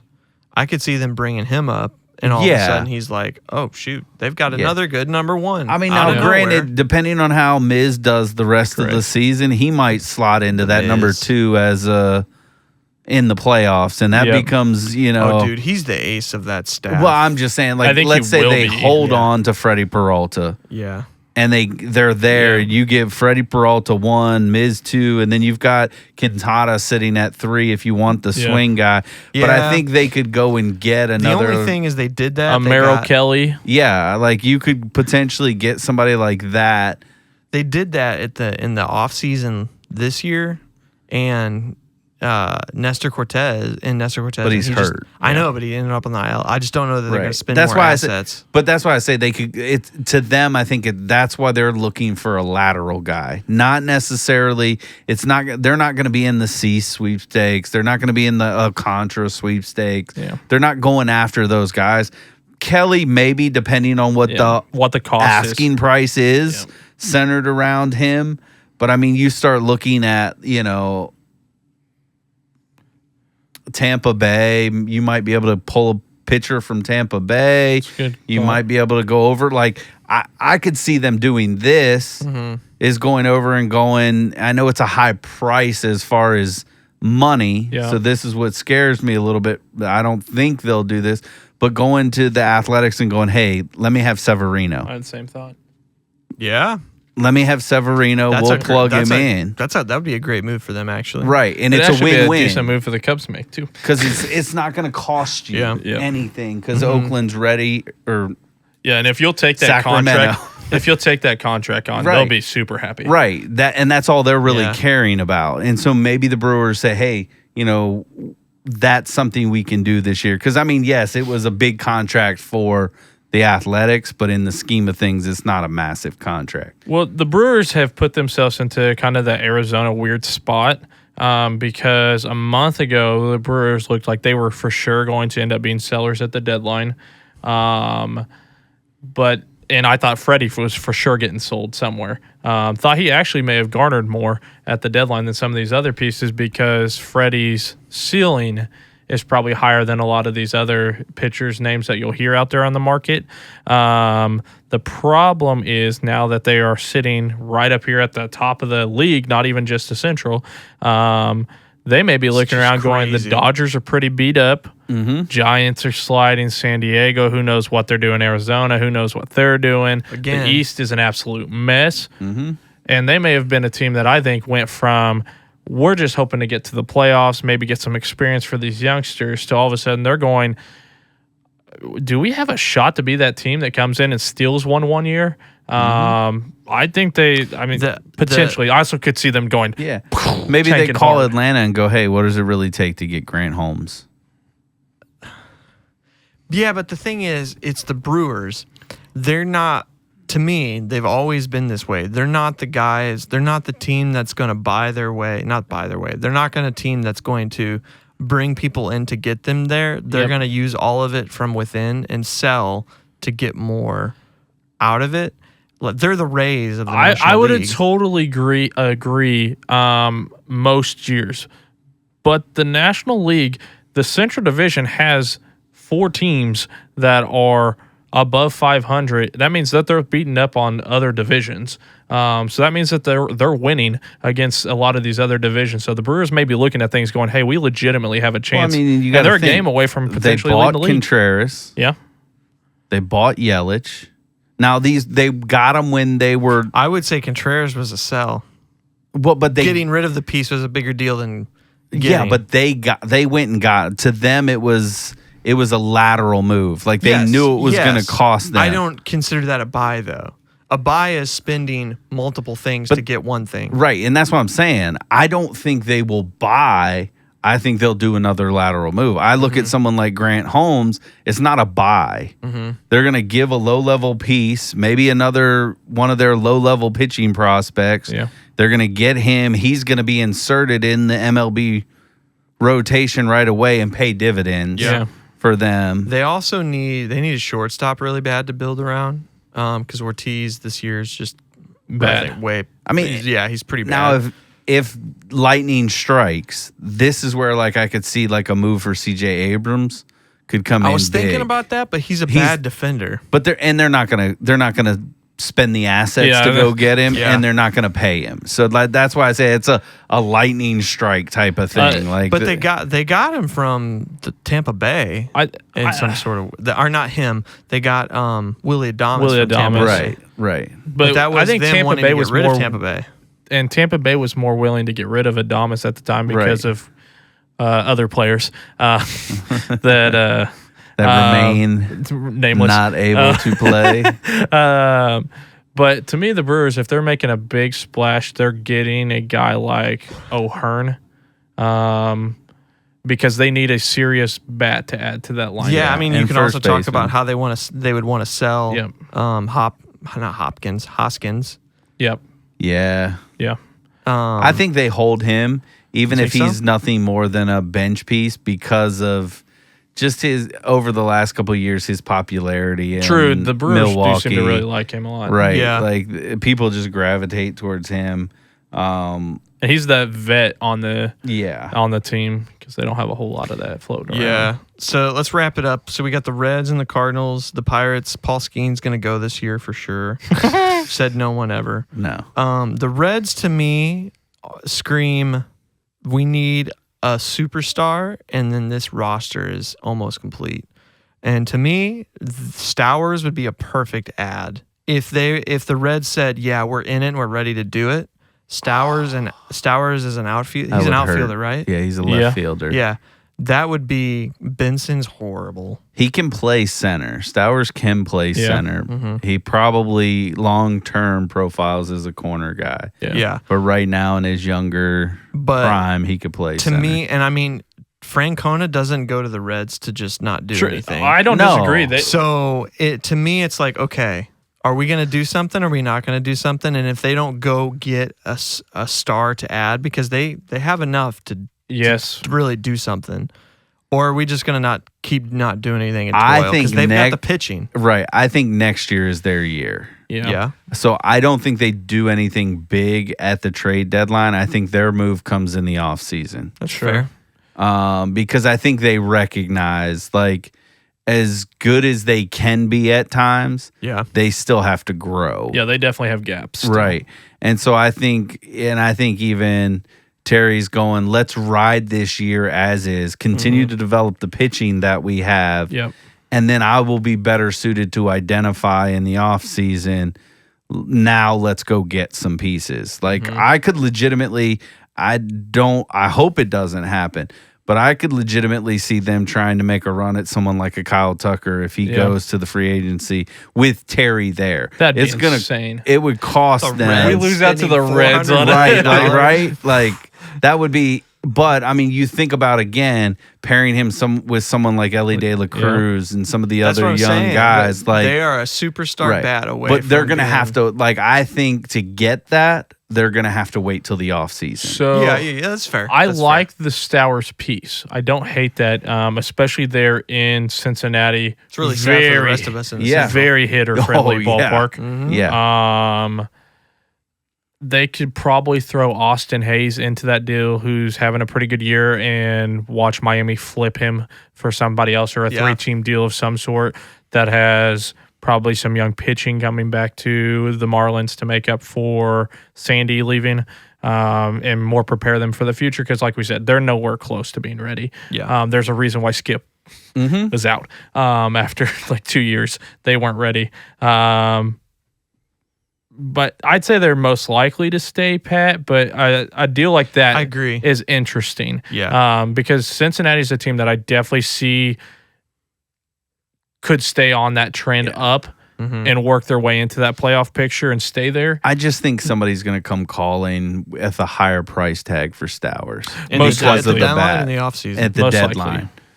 Yeah. That's the only hesitation. Because like I could see, honestly, if the Yankees miss out on a couple pieces, calling Miami going, we want that guy. We at least want that left-handed bat. We want that guy because we'll plug him in somewhere. Yeah. Cardinals need that guy. I would, I'd be glad to grab that guy, but I don't think it's going to happen. Right. I think you're looking at teams again. Like for me, if I'm the Mariners, I consider it.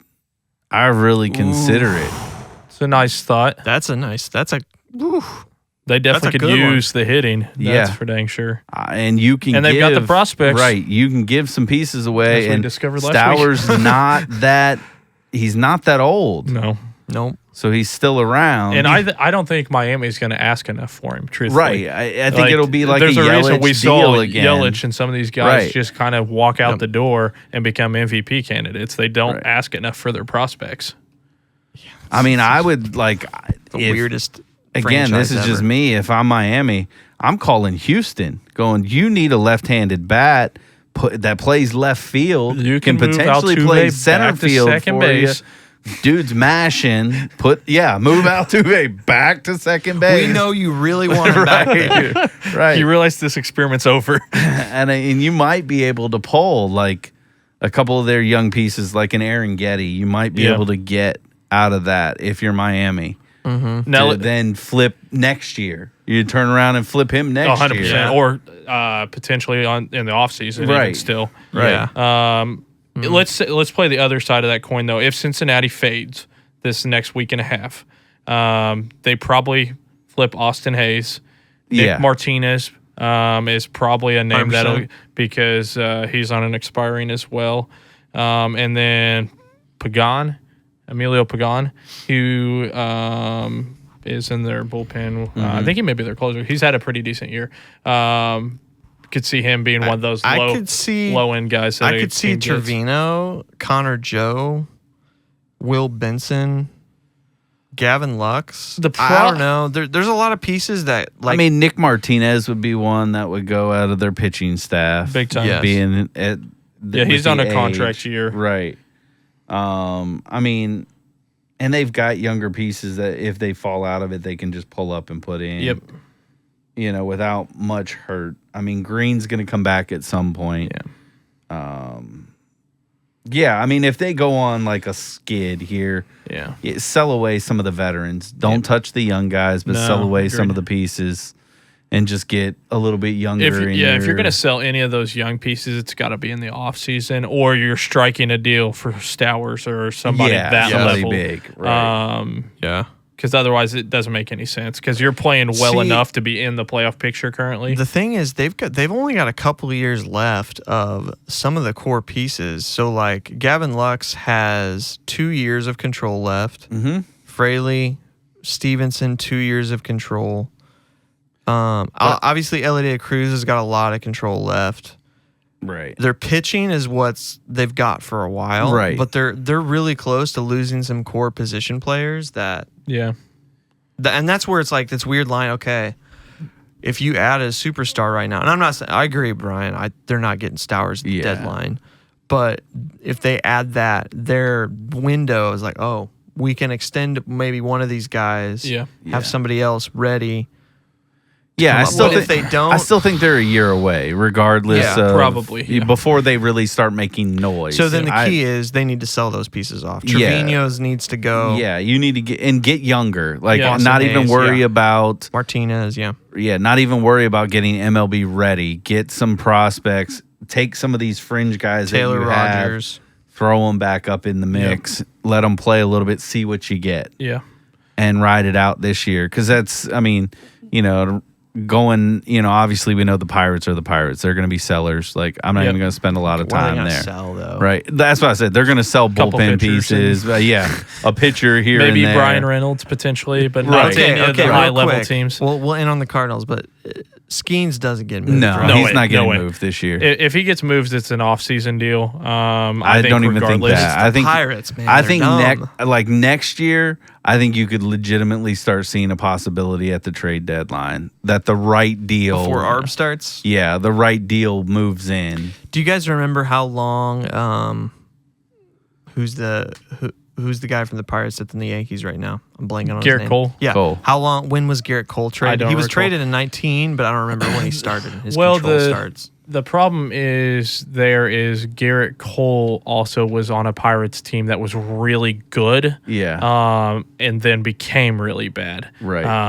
So I'm not 100% certain on that because whenever Cole was starting to kind of start to hit that peak, That's when the Pirates won like 97 games in a season Mm-hmm. or something. So it's hard to They're say. not doing that right now. No. They may lose 97 games this year. Right. Can Yeah. confirm. All right, let's wrap it up on our old Cardinals. Yeah. I mean, I'm at You the and point. I have gone back and forth on this. Yeah, I mean, I'm at the point now where we just unload. Like, I just think it's important to. I mean, I'm talking to Sonny Gray going, hey, you might look good with Detroit. Let's get you up there. You like too the far away from Nashville. but you like the colder weather, my friend, and you get a chance to And play. for 3 months. Right. And just Yeah. for 3 months, And that's all definite it World is. Series Right. opportunity. Yeah, you're going to get your shot. You're going to go in there with no pressure because you're not the guy. And when you We call know Detroit that. and tell them Sonny is available, they'll go, Okay. And all right. You'll get a We young can use piece that. out of that. You'll get a young piece, controllable. I like that. Down, right? And then I'm going back to Nolan, and I'm Yeah. going, where do you want to end up? Yeah. Like, tell me legitimately, is Houston really on your board since they're running away with the West? And Paredes got hurt last night. Right. They need a third baseman. Tore a hamstring probably. So They need a third baseman again. So it's like, hey, let's engage those conversations. I'm going to Lars, going, thank you, buddy, for everything you've done, but we're gonna sell you while it's high. And we're High-ish. I mean, we're gonna get something out of this. Versus there's still some nothing. mystery there versus Right. I'm entertaining the right deal, and this hurts. I'm entertaining the right deal for Jordan Walker right now. Yeah. If the right deal comes calling, I would consider it, depending on what it is. Because, I mean, at least what we're seeing right now, Weatherholt seems like he's going to be able to hit. Yeah. He's going to be able to hit, and you just have to find a spot for him to play, whether that's third base or second base. I don't think it's second base. I think they really do want to hold Donnie at second base to the best of their ability. So I think that puts Weatherholt at third unless they start playing him in the outfield and he looks at the like a piece left fielder. I was going to say, what are you doing with Sagasi at that point? Right. And I think that's where it's one of those, like, you know, again, we're talking, you get McGreevy up here. Obviously, he's coming up tonight. He'll be starting tomorrow.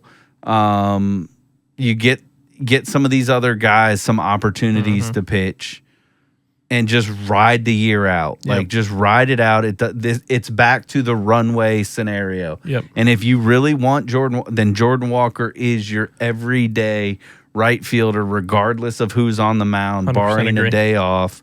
Let's see what he is for the whole season. And then, if nothing else, move Nolan Gorman over to third base and see what he legitimately can be at third base for you. Yeah. So I said sell at the beginning of the year, You did. before the season even started.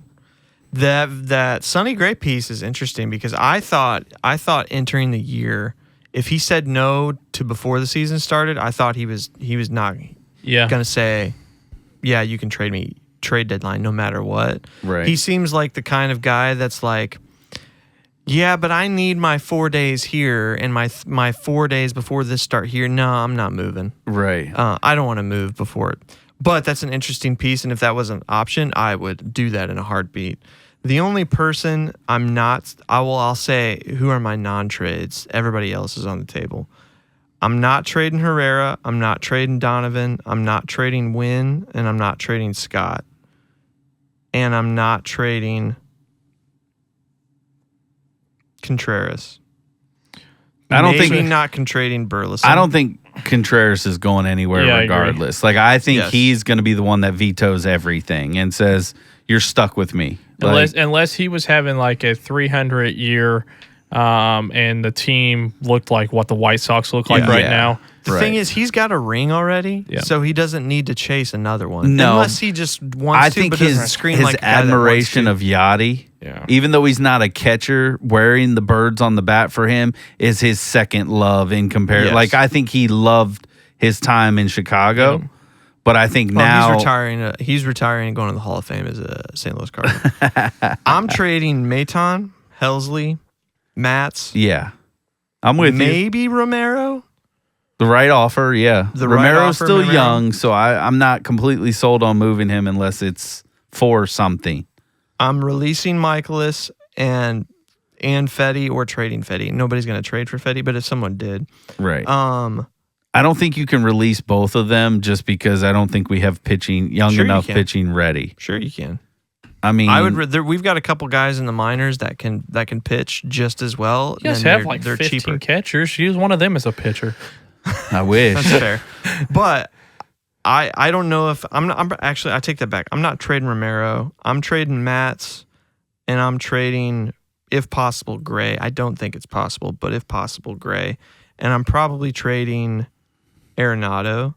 You might be able to throw Fetty in on a deal. I think so too. Just as because he did have a portion this year where he actually looked really good. He had like a 2 ERA or something. It's not going to be this last month. It might be like awful. I'll give you this and Fetty. Just give me this guy, and they're like, okay. I am not getting rid of Walker like you are, just because he's literally got the same profile as Aaron Judge.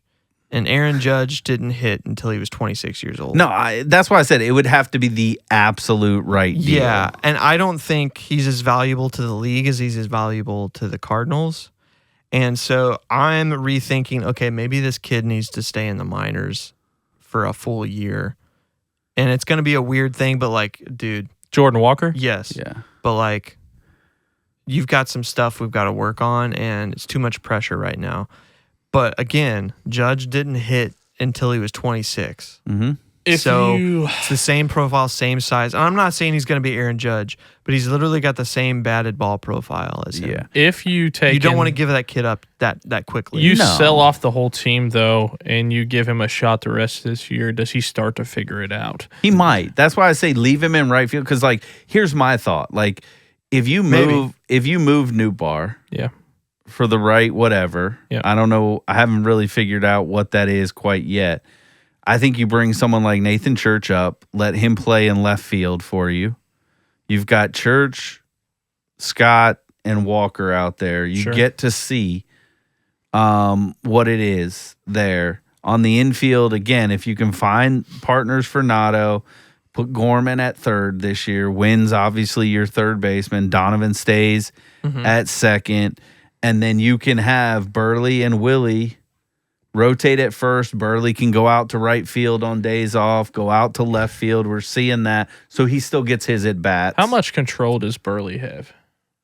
He's got 2 years exactly of service time. So you're talking 4 more years. I say because he's an interesting piece. I think that's why I said he's the maybe trade out of all of them. Yeah. Not because we want to get rid of him, because he might have a lot of value. Right. Well, and you can't have Burleson and Walker in the same outfield. No, I agree. That's why I said it becomes like the day off. Because Herrera is also probably going to end up being an outfielder. And I think that's their answer in left field, honestly. I think ultimately they want Herrera in left field to replace Newbar. Yeah. But I'm getting rid of Newbar. Yeah, me too. I think I'm at that point now. I mean, I know I have his jersey, but I don't that's think more I'm selling Gorman yet. A selfish motivation on that because of the number. But again, these are more pieces than I said at the beginning of the season that we should sell. Because I said selling off the veteran pieces and pulling a Tigers. Yeah. And I guess that could still happen because you never know. And that's essentially what we're talking. I mean, outside of Newbar, who's still relatively young. Do that, though. I still think we don't have enough young, good pitching to be able to. But that's where I think unless you could. Doyle just shows up. Well, I don't think. I mean, I would love nothing more than that. But get fans in the stands to see that. We got to do something, man. But I think that's where you can. Bananas are outscoring. I think that's where you can go and get a rental pitcher, though. Yeah. For some of your young, like. I just need this guy in for this year. Just run out. That's why I say you don't DFA Michaelis. I know it's a rental though. I'm going after, and we'll see this. We'll see this next week. Right. I'm going after someone like Joe Ryan, or Taj Bradley. No, I agree. With like someone like Lars Nootbaar, I think you can get that piece out of that with the right package and mix. I think you can, as long as you're not outbid by some of these other teams that are really going for it type of deal. I just don't. Nootbaar is not going to get something from Tampa Bay because he's only got 2 years left. Right. Yeah. But Minnesota could use. Yeah, I agree. And they could re-sign him. Yeah. They could re-sign him even beyond the 2 years. So I think it works for them. And that's why I say, like, even on the flip side, so if you, let's say then you do throw Fetty into it. So let's just say Or the Dodgers. you move Sonny Gray, so you're basically left with, let's say we do somehow work out the Ryan deal.